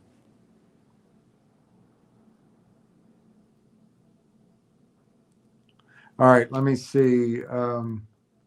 Yesterday, this came out, the monthly progress report. And let's look at the shares. Number of outstanding listed securities. So this is the issued and outstanding shares, 213,031,000 as of April 8th. Now, somebody's out there saying, well, I told you it was going to get diluted. It was going to keep getting bigger. Well, that's a misunderstanding of what's going on here.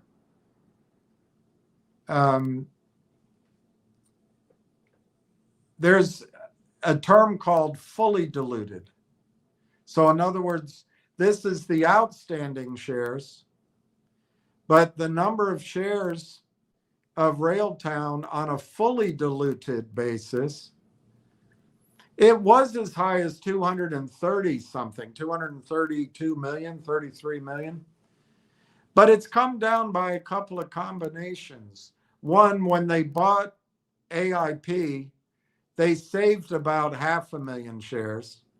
And then over the last 5 or 6 months, a number of the warrants, which were priced at higher prices than the market, expired without being exercised. And of course, they sold some shares to the Steely Dan fellas, Don Fagan and the other guy. But the reason this outstanding number has gone from 194,000 approximately, or whatever it was, to 213, is the shares have moved from the total fully diluted column over to issued. In other words, fully diluted includes all the outstanding shares plus warrants, maybe if there's convertible notes, and employee options. Well, in this case, if there are any convertible notes, it's next to nothing. And a lot of the warrants and employee options either expired worthless or got exercised. And the reason I don't talk about the fully diluted number is I think it was something like 6 or 7 million shares just disappeared off of the fully diluted number. So it's worked to your advantage. But at the same time, warrants moved from the warrant category to being exercised. They moved to the listed category. So it's no real net change in the fully diluted number. It just moves from a potential share of stock being issued to stock actually being issued. It moves from potential to kinetic shares. And it's silly to say, well, this number's going up. I told you so. It's just silly. And one of the biggest jumps was they paid basically 50 million shares to buy AIP Partners. What'd you get for that? I think you're going to get 40 million in 100% revenue. That's probably worth, my guess is that's worth 800 million in valuation. It's a good deal. But then you get the cross-selling potentials.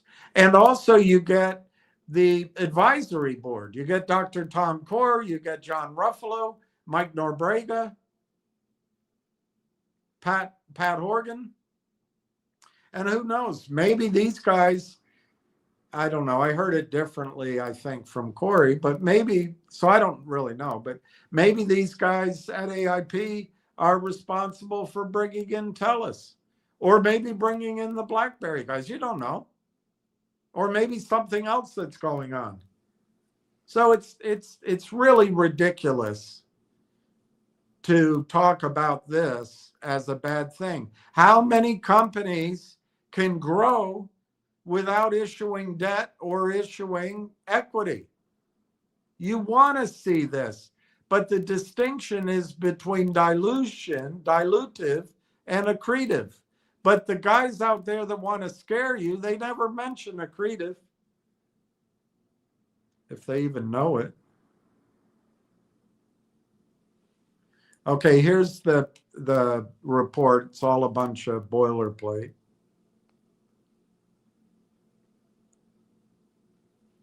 And here it starts. During the month of March, the team continued to add functionality to the platform by adding/developing features and revamping marketing efforts. Currently over 1,200 companies users. This hasn't really changed meaningfully for a long time, but it shows that people are using it. It doesn't generate a lot of revenue, but that's all right. It's that's how they're doing the dry runs. That's how remember, their product learns as it goes. It's self-learning.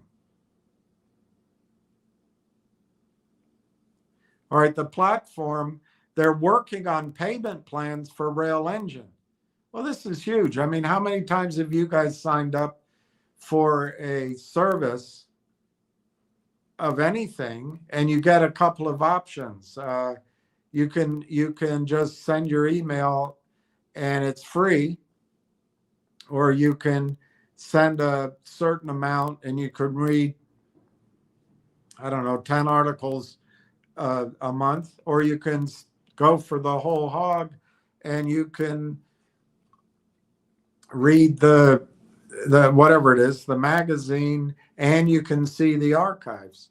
Well, I don't know what they're working on a payment plan, but it says allow users to purchase, downgrade, and upgrade Rail Engine plans. So you know there's going to be more than one. This is really exciting. This is a subscription model, and it's outside of TELUS. And I know it might be dreaming, but OpenClaw went from an afterthought to more users than Linux in 10 days. So it's possible if Railtown catches fire, this purchase plan for Rail Engine could go viral. We don't know. That's me being optimistic, but it could. And then they're working on EngineWorks, which is on the Rail Engine or the rail tracks, one of them. It's on their .ai site. And it's basically a blog. But it allows you, and I have a picture of it somewhere here, it allows you to see some of the agents of Rail Engine. And then they're adding evaluation support for Railtrax agents on the Conductor platform. That's the platform update. The AI platform, they finished the following features: agent evaluation locally, support for Rail Engine in Railtrax, and they continued working on Railtrax. And a new portal. They might have meant to write Rail Engine here. They're working on their new website portal for sharing news, articles, and samples for Railtrax. They might have meant to say EngineWorks. But anyway, you get the idea. They're working on building guardrails. This is sovereignty. And this is also allowing agents to build other agents. Otherwise, you end up with, I'll be back. Essential proactive safety mechanisms which define, monitor, and enforce boundaries on what an AI agent can say, do, or access.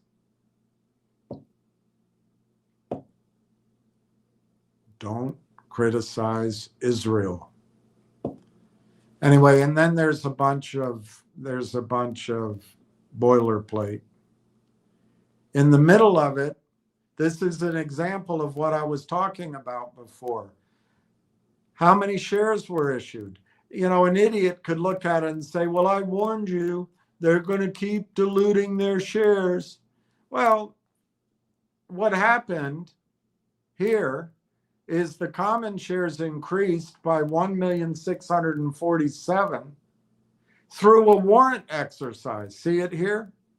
Well, that warrant exercise, anybody analyzing the company is going to look at fully diluted shares as the denominator. So it didn't change the fully diluted number, just moved it from a potential share to a kinetic share. It's a non-event, but it brought in $400,000. What does that mean? They don't have to go to Jeff Easton and get screwed. And then down here, of course, we've seen this number so many times. They issued 3,400,000 shares to the BlackBerry boys. So you could say, well, that's dilution. Oh my gosh, it's dilution. Or you can point out that to have two of the most respected technology investors who never invest outside their own area on board, and one of the guys on the advisory committee, I would guess that if he brings his skills of transforming BlackBerry from just selling handsets into an international revenue monster through licensing agreements, if he just brings that skill to Railtown, 3,400,000 shares is going to look bloody cheap. But it doesn't have here that they raised a lot of money. Again, it keeps your company independent. Now, they had to raise the money at a low price. Why? because those people that talk to you on X, the whole conglomerate of them are the heaviness. That's their whole strategery. Get the price down because they're going to have to raise money. We'll short it all the way down. Then when they come to Canaccord, Canaccord will cross a deal with us. We'll lock in our profit. And if we're lucky, it'll be a toxic financing. So we'll keep doing it. And CEO after CEO after CEO after CEO falls for the trap. But not here. Not here. They didn't fall for it. This selling of those shares and the exercise of all those other warrants, they have over $6 million in the kitty.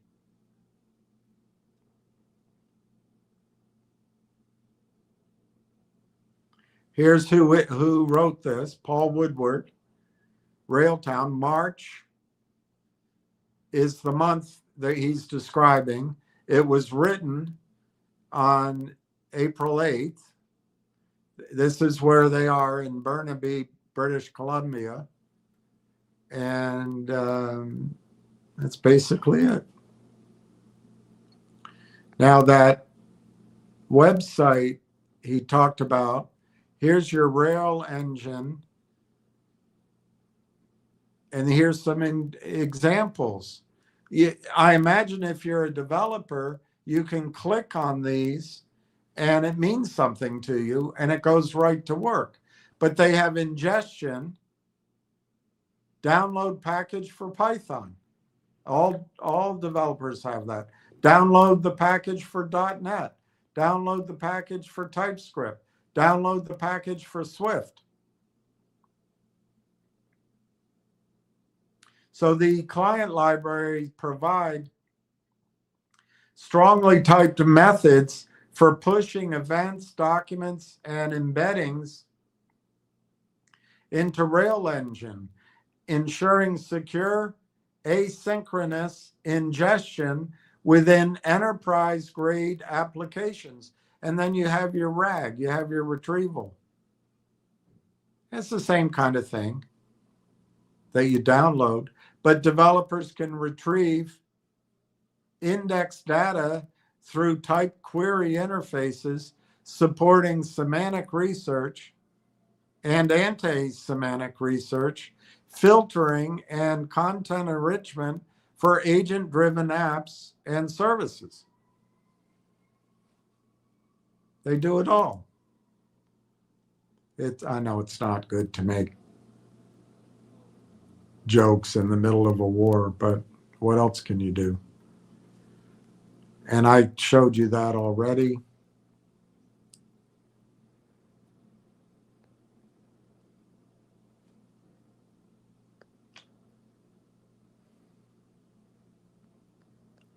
And I'm going to go through this. And then, maybe there's some questions that get me going. We'll look up the BlackBerry news. So I asked the computer, describe dilutive and accretive in terms of finance. In finance, accretive means a transaction or an action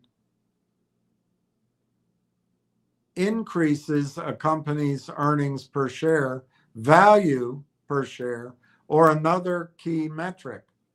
Dilutive means it reduces that metric, especially in earnings per share in mergers and acquisitions. Well, I think the AIP purchase just on the TELUS data center could bring 20 to 30 cents a share every year. I would call that thing accretive. Basically, it could bring what the stock is trading for today every single year in 100% earnings. I would call that accretive. So in merger and acquisition, if company A buys company B and the combined company's post-deal earnings per share is higher than company A's standalone EP earnings per share, the deal is accretive. If the combined EPS is lower, the deal is dilutive. And of course, it's never this black and white, because if you look backwards, you might come up with this number, but companies combine because they see, I hate the word, they see synergies that are going to lead to bigger earnings. And so there's this calculation involves projection as well as historic data. A simple rule of thumb, ceteris paribus, buying a lower PE company with stock tends to be accretive, while buying a higher PE company tends to be dilutive. So in other words, to flip this rule of thumb on its head, when you're a company like NVIDIA or Microsoft or Apple with these huge price to earnings multiples and tremendous valuations, you spend your currency, which is your stock, to buy everything in sight. What the criminals do to the over-the-counter market and the NASDAQ market and the capital formations market, they make it impossible for a CEO to use her currency, her stock, to buy anything. And they suck up everything for themselves. It's disgusting. So here's an example. If a company issues new shares to fund an acquisition, but the acquired business adds more earnings than the new shares, quote unquote, cost, the deal is accretive. If the new shares or financing outweigh the earnings gain, the deal is dilutive. So just having more shares without knowing the context, you can't say it's dilutive. Unless you're an idiot. There's plenty of them out there. Broader use. The words are also used more generally outside of M&A. An investment, project, or change can be called accretive if it adds value or improves a metric, and dilutive if it weakens it. And I'd say there's some people out there on X that if you listen to them, in and of themselves, they're dilutive. All right, so describe fully diluted versus issued and outstanding shares. Issued and outstanding shares are the shares a company has actually issued and that are currently held by shareholders. Of course, this isn't what happens in the world anymore. You actually hold security entitlements, but let's go with this fantasy make-believe that they're held by shareholders. Fully diluted shares are that number plus all shares that could exist if options, warrants, convertibles, and other similar securities were to be exercised or converted. So what are issued and outstanding? This is the current share count on the cap table. It usually excludes unexercised options, unconverted warrants, and other rights to receive shares. But that number, okay, let's go on. Fully diluted, this is the as if everything were converted share count. It includes outstanding shares, plus potential shares from employee options, warrants, convertibles, preferred stock conversion, and sometimes the entire remaining option pool. Why it matters. Ownership percentages look smaller on a fully diluted basis because the denominator is bigger. That is why investors and founders often care about both numbers. Issued and outstanding shows current ownership, whilst fully diluted shows potential dilution and a more conservative view of ownership or valuation. And most analysts use the fully diluted number. But if you don't, you should be aware of it. And anybody can look it up, even idiots on X. Similar example, if a company has 8 million issued and outstanding shares, plus 1 million options already granted and 1 million more reserved in the pool, it may be 10 million fully diluted shares. In that case, someone holding 1 million shares owns an eighth of the company on an issued and outstanding basis, but only 10% of the company on a fully diluted basis.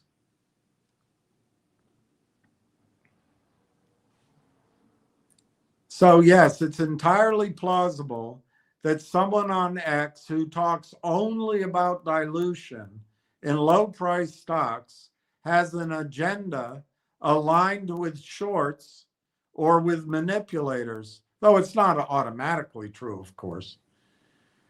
Dilution is a real risk in micro caps and small caps, but it's usually one of several factors: growth, cash balance, business model, governance.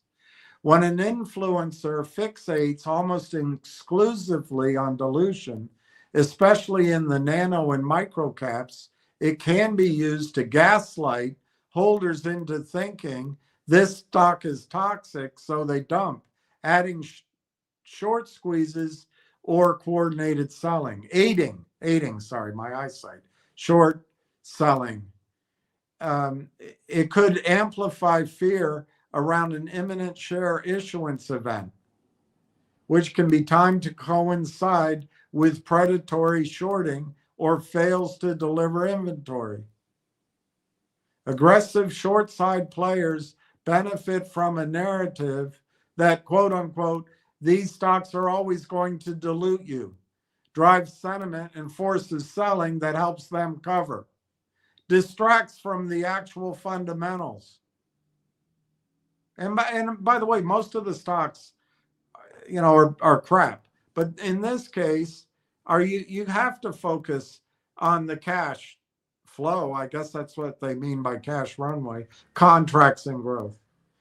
And this keeps people's attention on a single, easily fear-driven metric. So you have to ask yourself, why does somebody do that? What is their motive?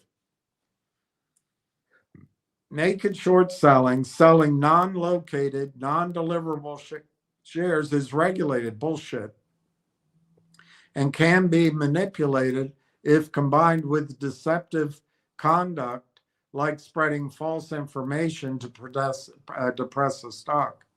A social media narrative that relentlessly highlights dilution without balance can be part of a broader pattern of fear-driven market manipulation, especially around low-float, illiquid names.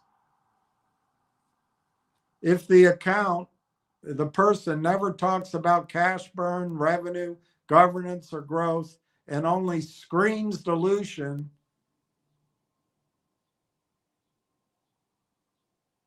or they're going to crush you, or there's a YouTuber that's full of shit, treat it at least as a partial echo of a short side or manipulative playbook.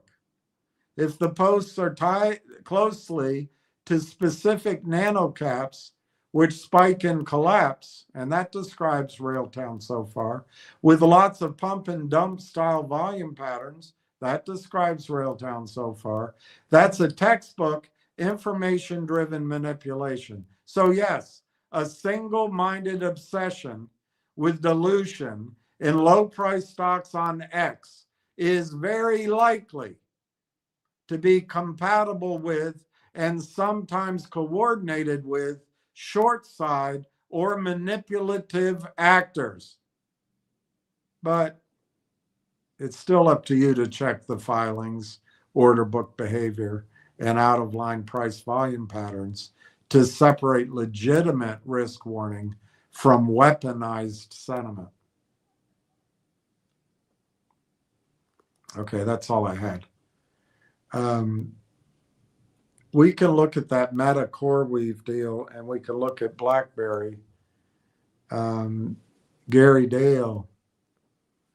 Thank you, William. As for the low print yesterday, I had a bid for higher than the low, but they didn't fill it. Reindeer games, yeah.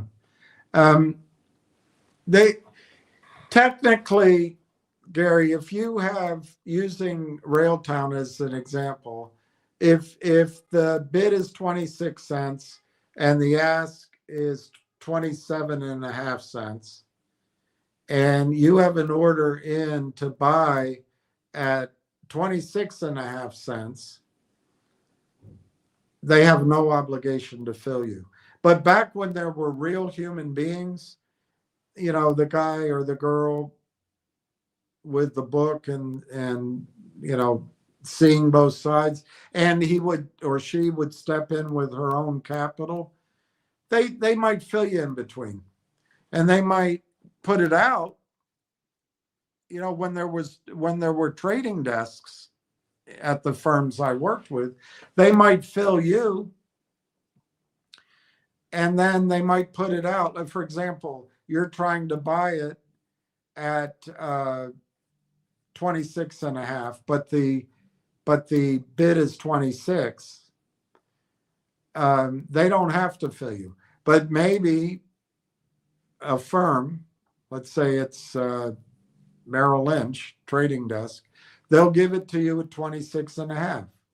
So you're filled, but the ask is out there at 27.5. So they might, if they're working with a broker, they might call me up and say, Billy, we've got 25,000 shares. I can give it to you. I can give it to you at 28.5. Do you have interest? You can mark it up from there. I'll give you 50 cents. So then I can book that. I can get a customer to buy it. The customer thinks they're buying it at whatever I just said, 28.5 cents, but I get 50 cents on my commission, and the customer, back then, they'd pay commission on top. So if you're a big enough producer, you can adjust people's commission on your own say so. So in that case, I would reduce the ticket to the minimum charge, like $37.50 or $55. But if you were a broker trying to goose your production, the standard commission might be 50 cents a share. And so it might go out net of including commissions at 29 cents, but I might get a whole penny. I know I said $1, but it's the same concept, if you do it in dollar prices. But none of that happens anymore. And it sounds greedy, but it really isn't. It maintains a steady market. It gives some money for the market maker. It gives me money to go out and pitch the stock and get buyers. Remember, stocks aren't bought, they're sold. I sell the idea to somebody. So it used to work, but now it's all these high-speed, manipulated AI-driven computers. So anyway, Gary, if it's 26 cents on the bid, 27.5 cents on the ask, and you're trying to buy at 26.5, they have no obligation to fill you. Sounds like a song. No obligation to fulfill you. So if the ask comes down to your price, they still don't have any obligation unless there's enough size in that ask. Well, then they do, but you don't see it. You don't see it. That I think a lot of the trading that goes on right now is it makes Ken Griffin rich. So if you've got 26 and 27.5 and you're at 26.5, if Ken Griffin has an order, somebody wants to buy it from him at 26 5/8, it's hard to talk about in pennies. They'll fill it, and then he sends it out, and he makes this tiny sliver, and he does it over and over and over again. And so it's all, I personally think they should get rid of computer trading in stocks under $5, under a range, let's say, of between $5 and $10. Because if you name it specifically, they'll pressure everything under there, and then they'll win. It's just the corruption is disgusting. So anyway, Gary Dale, let me write that down. Gary Dale.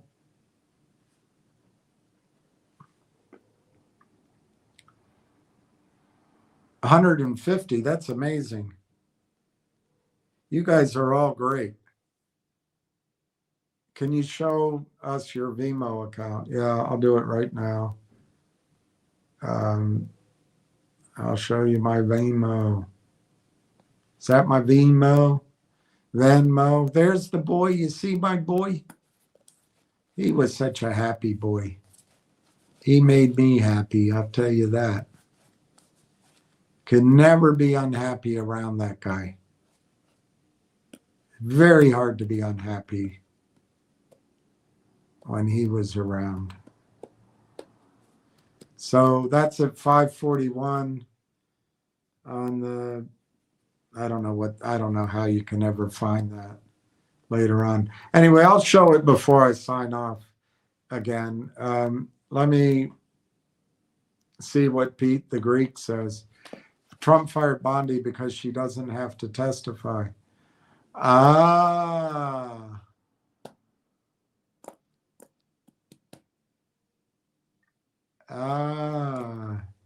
I'm telling you, he's no better than Epstein himself. Bondi covered his ass. That's why she doesn't have to testify now. She knows.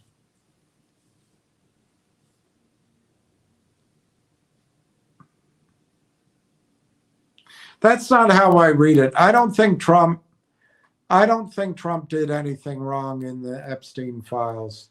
But you never know. You know, maybe there's one girl there or something. You never know. But I don't think so. I think he was trying to protect Melania, because I do think Melania was part of that milieu, but I don't think she was part of the yacht girl scene. I just think she was, frankly, I think she was looking for a wealthy husband, which is something women have done for a long time. So, but I think Trump maybe didn't want that connection to come out, that he found his wife through Epstein. Because that's what I believe. I think Epstein or that other woman introduced Melania to Trump. Or Trump was at an Epstein sort of party in New York and said to the guy, "Who's that? I'd like to meet her." And then Epstein's chick, I forgot her name, Ghislaine, it made the introduction. And I think Trump probably didn't want that to come out.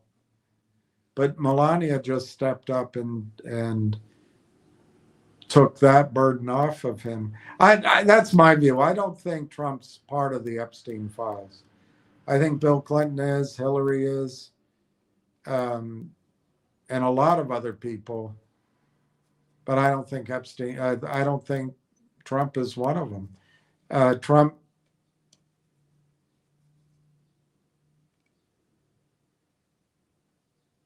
is a pretty uptight guy in many ways. I just don't see it. I think he likes to fancy himself, I suppose, with pulling the bird, so to speak. But I think, look, if he weren't old-fashioned, why did he marry 3 of them? I don't know. That's how I see it. All right, let's look up BlackBerry today. But you might be right, Pete. I'm not saying you're wrong. I don't know. I defended Bill Clinton for a long time, so I'm a little bit gullible. All right, let's see, news.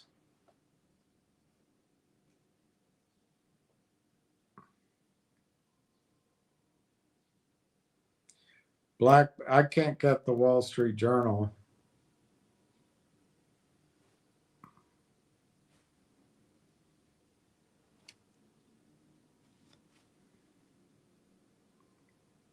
They have good earnings, but I don't see this article you're talking about.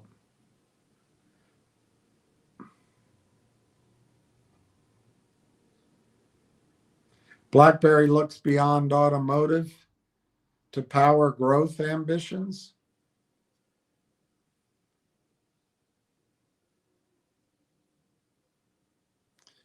I'm not going to click on that because, I don't want to ruin one free article if I get one. Why BlackBerry stock is skyrocketing today? BlackBerry reports 24 million in profit, up 10%.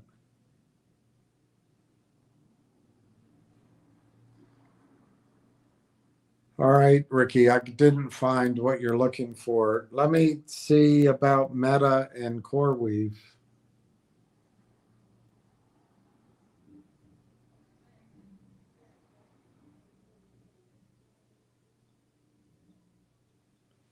CoreWeave stock bounces back. Why investors are cheering the new Meta deal. CoreWeave rises after announcing $21 billion AI cloud deal with Meta. Meta CoreWeave agree $21 billion deal. Meta commits to spending additional $21 billion with CoreWeave as AI costs keep rising. But Facebook can afford it. Meta can afford it. They have huge cash flow. Bloom Energy is the big wiener. Yeah, I'd have to look up Bloom Energy. Energy is going to be selling blue jeans and picks and shovels and wheelbarrows to the miners.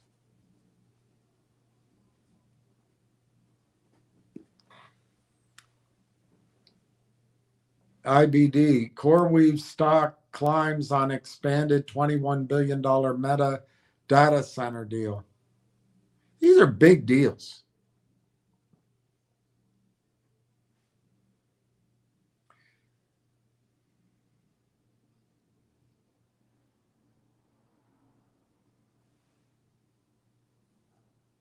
I don't even know what CoreWeave does.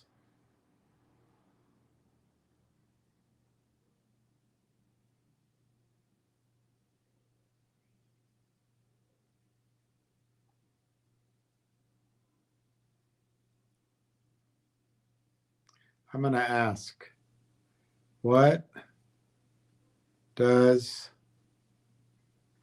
CoreWeave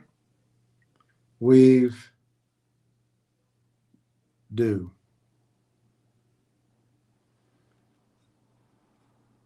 CoreWeave is a specialized cloud infrastructure provider that offers massive scale, high performance GPU computing power specifically for artificial intelligence and machine learning workloads. They need Railtown. Known as an AI native cloud, it provides NVIDIA GPUs, specialized networking, and high-speed storage, enabling companies to train and run complex AI models more efficiently than traditional general-purpose cloud providers.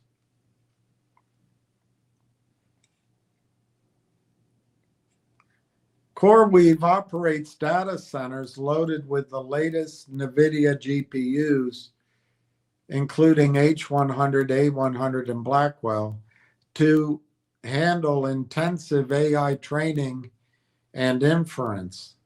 Built for AI, unlike legacy cloud providers like Amazon and Azure, CoreWeave was built from the ground up for high performance computing, offering better performance, speed, and efficiency for large scale AI.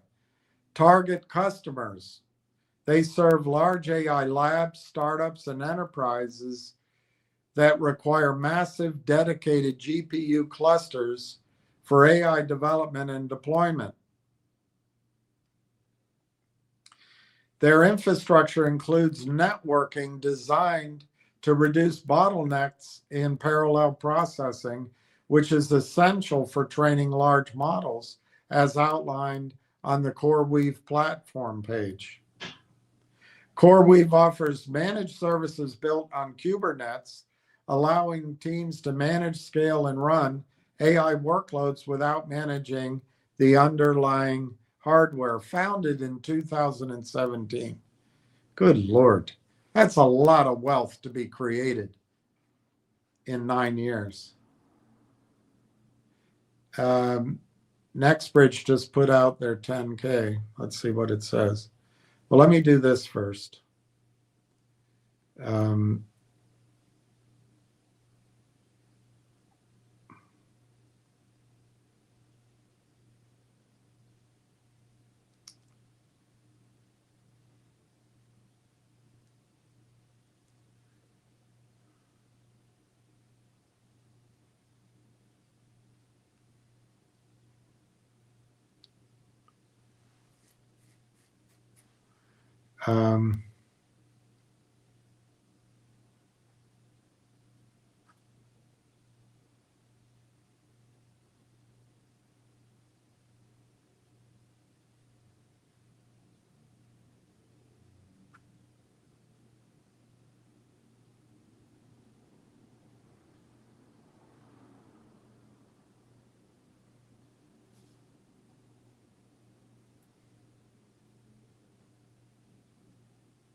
So I just asked if CoreWeave and Railtown are enemies or allies. And the computer says, I can't verify any direct partnership or conflict between Railtown AI Technologies and CoreWeave.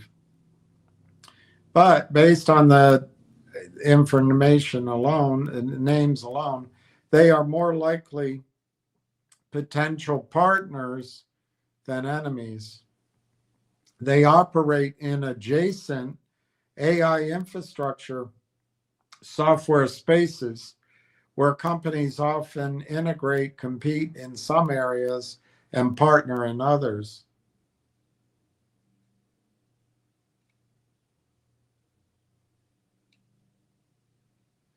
Railtown could use CoreWeave's GPU cloud infrastructure.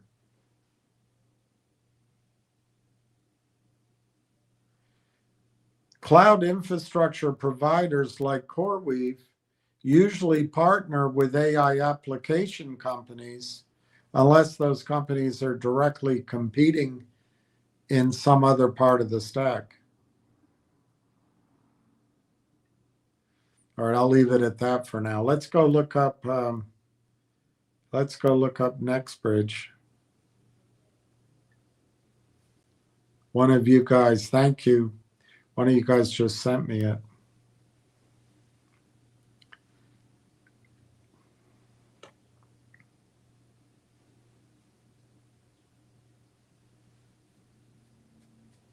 No, it's not a release. It's on the SEC page, I guess.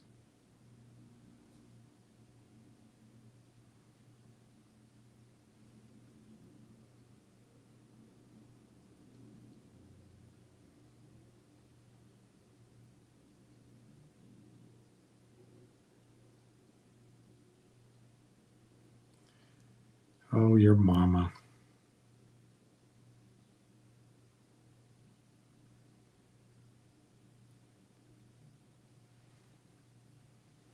All right, it's the annual report. March 31, they had an untimely filing posting. But on April 9th, they have an annual report for the year ending last year. So let's see what it says. It might be too big to read here, but it might have some good stuff.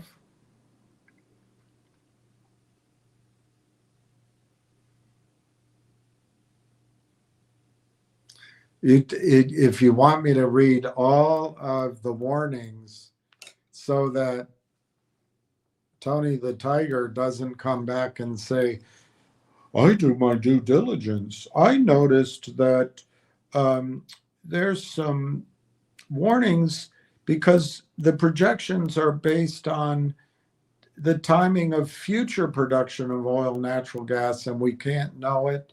The number of anyway, there's a forward-looking statement, and I'm sure Tony's going to point out to you because he does his due diligence that you better look out. Look at all the warnings in it. But I'll let you find out from him all of that. Man, they have a lot of daughter companies.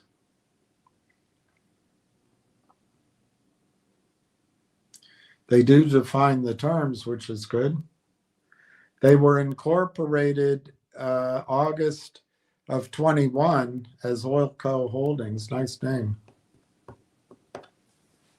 They operate through 9 wholly owned subsidiaries: Torchlight, Hudspeth, Torchlight Hazel, Wolfbone, Hudspeth Operating,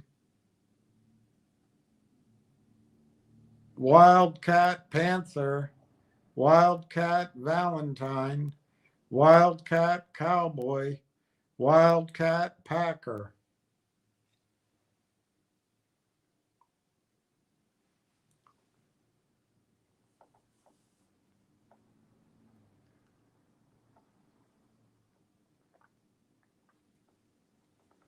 I like this, but you guys might not. I like it. As of December 31, we have no employees. I think that's great. We employ contractors and consultants for various roles as needed. Perfect. Our internal operations team serves as the foundation of our values-driven culture and commitment to developing a skilled, agile, diverse, and engaged workforce. Advancing a safe, ethical, inclusive, and diverse culture creates an environment that attracts and retains the high-performing workforce needed to successfully execute our strategy. We're focusing primarily on exploration projects. That's what, as things move, that's what's left to get big reserves. You have to explore for them. But there are still some projects, as I've mentioned, that are available.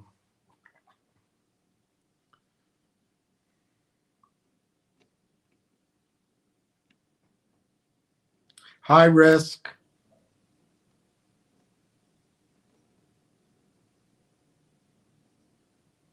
Yeah. Our mission is to safely increase production and cash flow from our oil and natural gas properties, rich in opportunities, through a disciplined allocation of capital and management skills. One objective is to maximize the value of our producing assets. That's cash flow. And that's where you can borrow, you can bank it. And 2, progress our discovered resources into proved resources and into production. All right, let's skip on. They talk about that. The Hazel project, it's not a big project. Louisiana. That's a little bit more interesting. It's all the wildcats. It's too much to read, but I think you'll find that he's passing through the opportunity to profit. His interests are aligned with yours.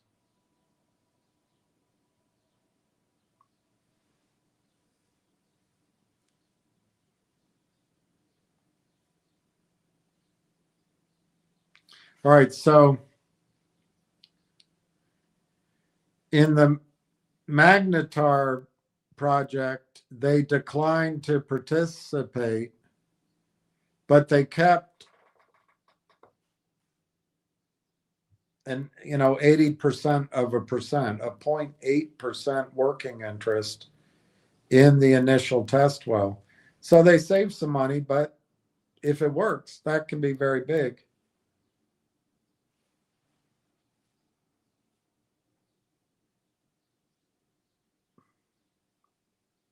They sold to Magnetar 100% working interest.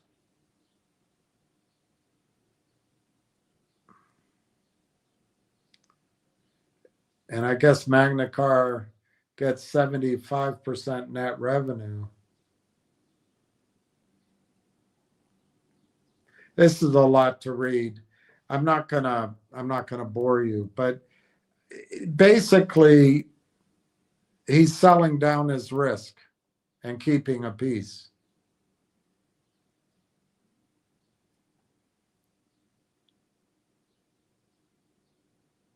So the Panther project is a dry hole. And all of the potential on the Panther leases failed, they think. So they have Cowboy and Packer, and they don't want to develop those either. Okay. Well, it saves money. So they have the Hazel wells and the Oklahoma wells. I'm not going to bore you with it. They're very small, but I'm sure they'll keep the lights on. Let's see what's happening up by Bill Barrett. And Tony will point out to you that the oil and gas industry is highly competitive. But if you want to read about it, it's in the annual report.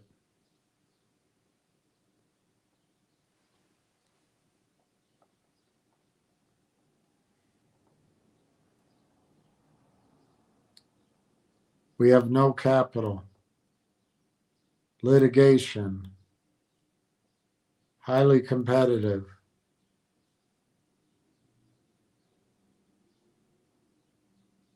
Inflation. Costly. Environmental regulation.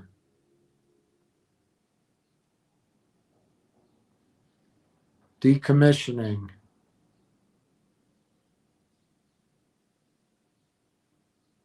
Goes on and on. If you want to read all the risks, you can go to the SEC site. There's no trading for our common stock, and it's not expected to develop, which I think is great. It's not eligible for the DTC, which I think is great.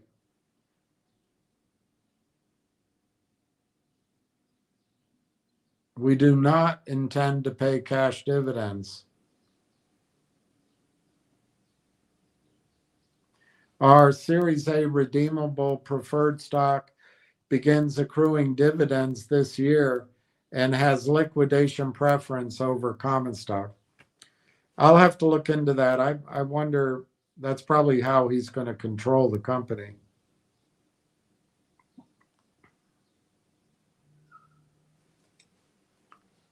They have an audit committee, legal proceedings they talk about. I'm not going to bore you with it. I'd like to find out about these Piceance wells. I think they're up in the peons.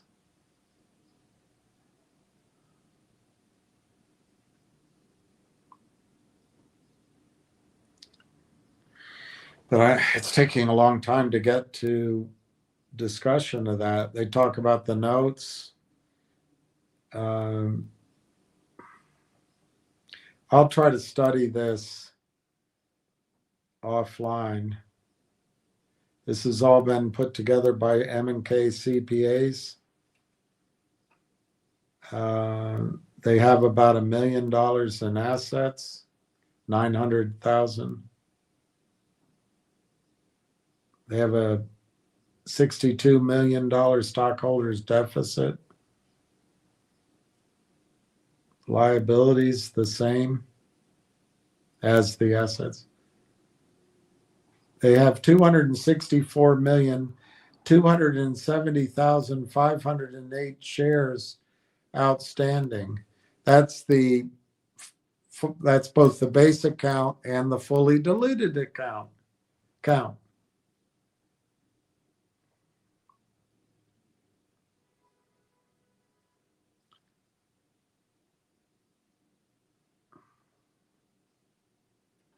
There's a going concern clause, and the company has not yet achieved profitable operations. The company had a net loss of $10 million for the year ended 2025. The company expects to incur further losses in the development of its business. The company had a working capital deficit of almost $62 million. These conditions raise substantial doubt about the company's ability to continue as a going concern.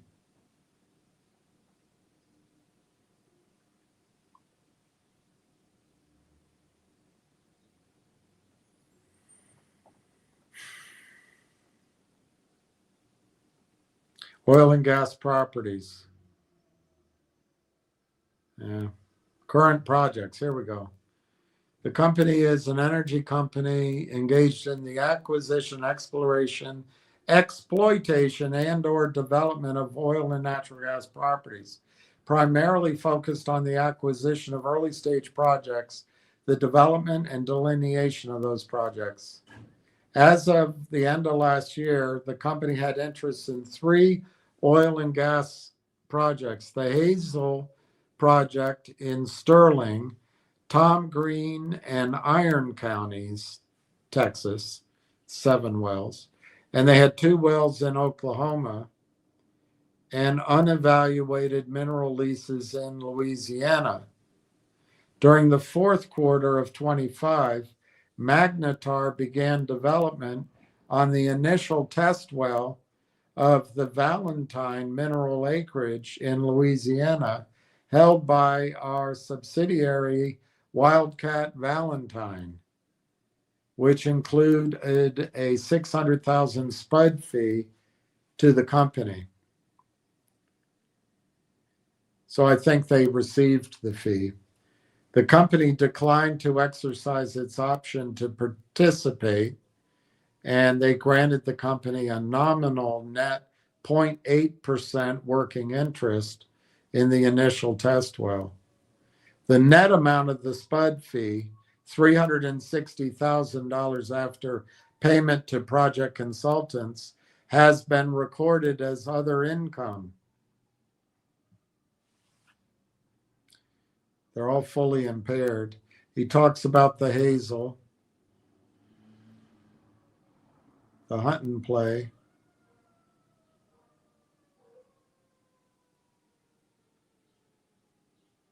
the McCabe contribution amount,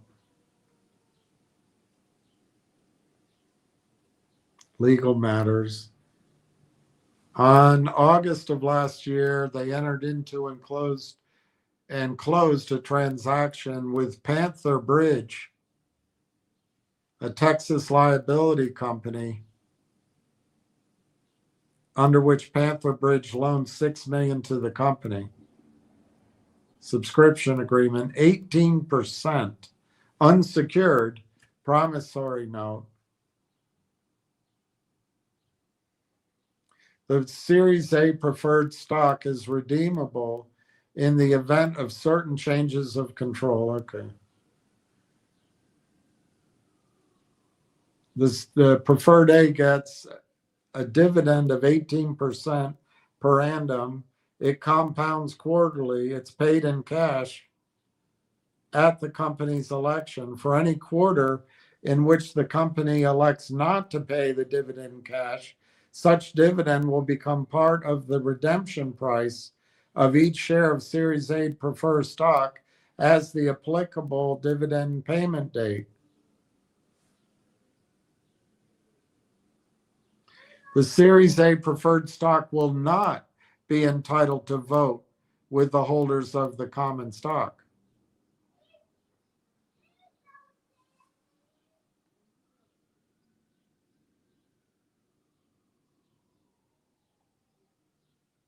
$500,000 authorized shares. I really thought they were getting involved.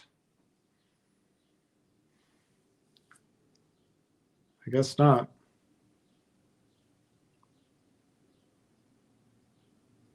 I don't know where. I must be thinking of another company.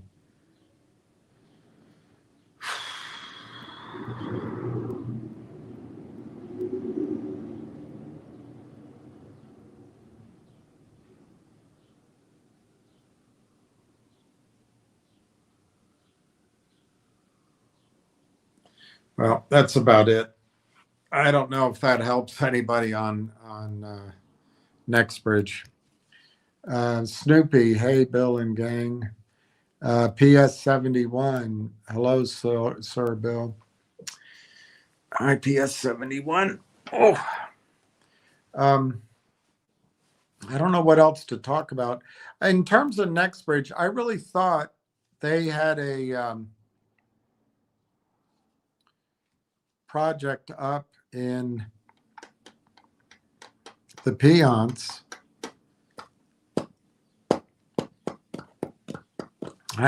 Nothing's coming to my memory. It's not there, so it must be a different company.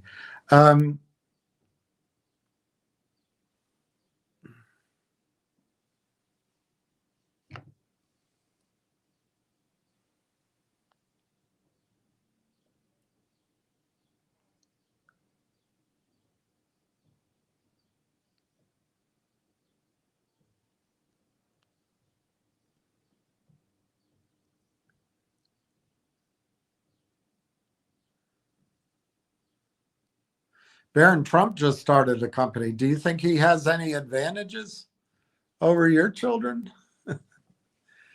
I think it's great, but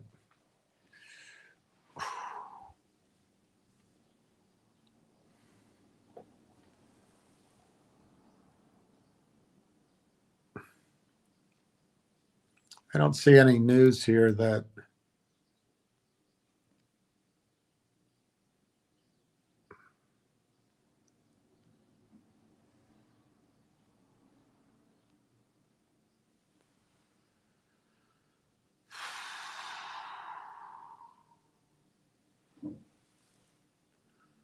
yeah, I'm running out of topics here. Let me look one more place. We can talk about Railtown if you have questions.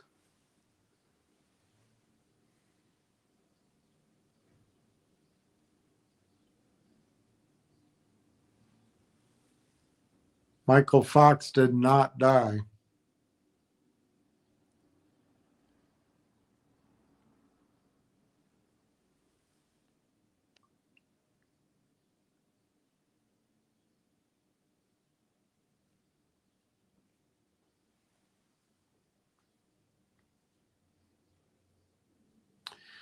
All right.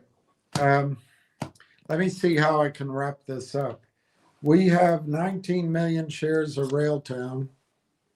We've been waiting a long time, I know, but rather than see that as a negative, I would suggest, on the one hand, it allows many of you to add to your positions. I wish I could. On the other hand, I think we're at a point in the development of Railtown that what we perceive as delays are really, it's really good news for the company and the future of our company, of our investment, sorry. I think the cornerstone of what we're looking for is TELUS. TELUS has always been somewhat slow. It seems to be very bureaucratic.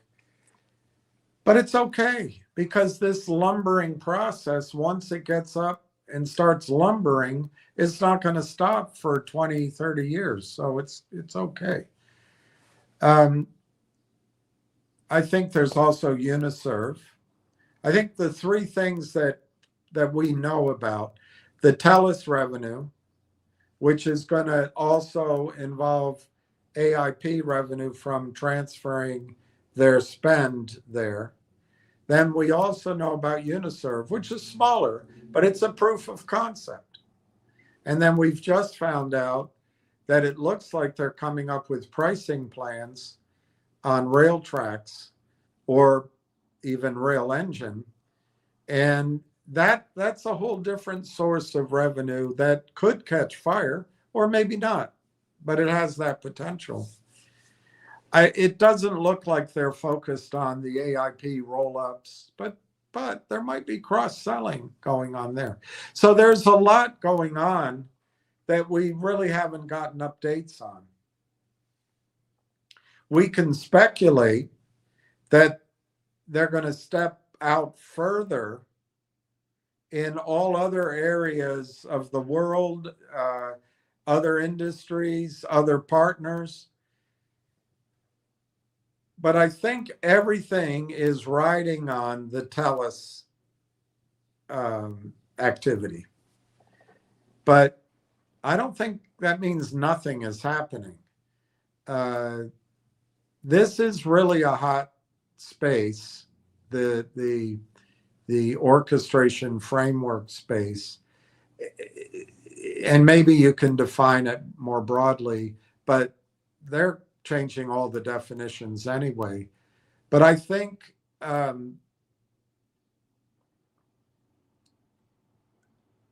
guess it's better to say that it's my thesis that Railtown is the best, the first, and it's going to prove to be critical in that layer of the stack. There are competitors, of course, and LangChain's one of them. There's Google ADKs, there's Amazon's building something, and there's a bunch of other ones. But remember, Railtown started first. Railtown has the full soup to nuts platform, and it's easy. It's kind of plug and play. The developers don't have to learn anything else. It's all embedded in the Microsoft system. And I think and it's built to scale. Railtown is built to scale. And I think the potential there is you're going to see 0 to 160 miles per hour in a flash. So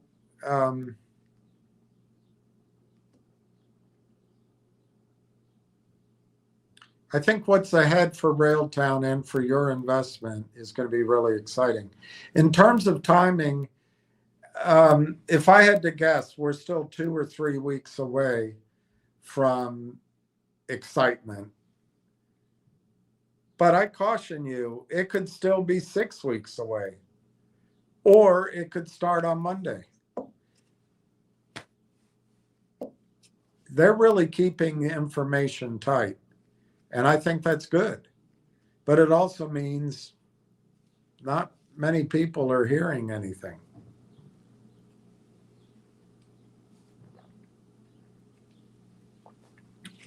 I think we have to trust that management and the advisory board and everyone around them and the engineers are handling this in your interest, because we own collectively we own as many shares as Marwan and as many shares as Corey.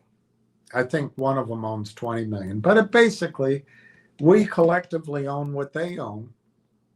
And this means that their interests are tied to our interests, and we have to have faith in that. I think the size of the opportunity is just blown up. Even though they started early and they perceived what's coming, I don't think they had any idea how big it was going to get. But I don't think anybody did. But it's huge. So I'm glad you've been. Will it go lower in price?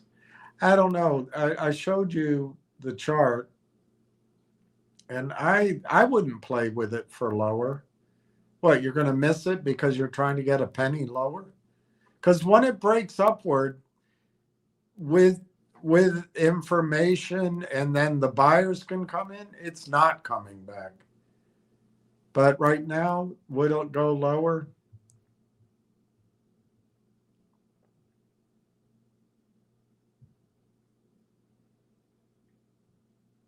I think, Julius, that right here, this print here yesterday, which I never saw, that might be the low.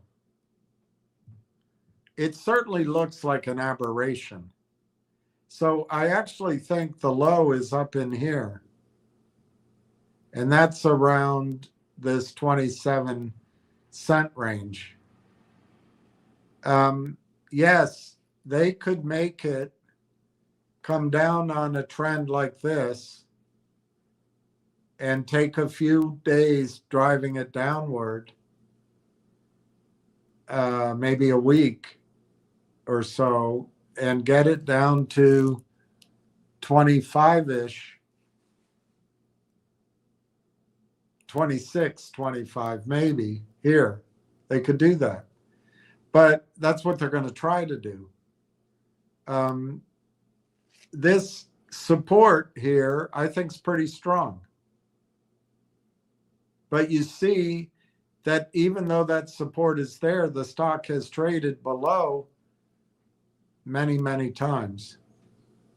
So, yeah, it could go lower. I don't, Julius, I don't see anything in this chart that is screaming that it's about to go up.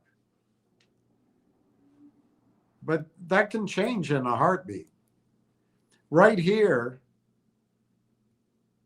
where it popped up to the 20-day moving average, that's probably going to, it's probably, they're going to try to drive it down so that Bob might be able to get his order off tomorrow. But on the other hand, if something caused the stock to break through that 20-day and then through the 50-day, it's probably coming up in this range pretty quickly, which is 30. It'll be up 10 cents. Sorry. Yeah, 10 cents. It'll be up by a third. And that could happen too. So you're asking me what I think, and I'm always wrong. I think it's going to go down, unless there's some sort of, surprise out of left field. Then all bets are off. But assuming there's no surprises, I think it's going to go down. It's going to drift. It's going to drift on this trajectory for a little while, I think.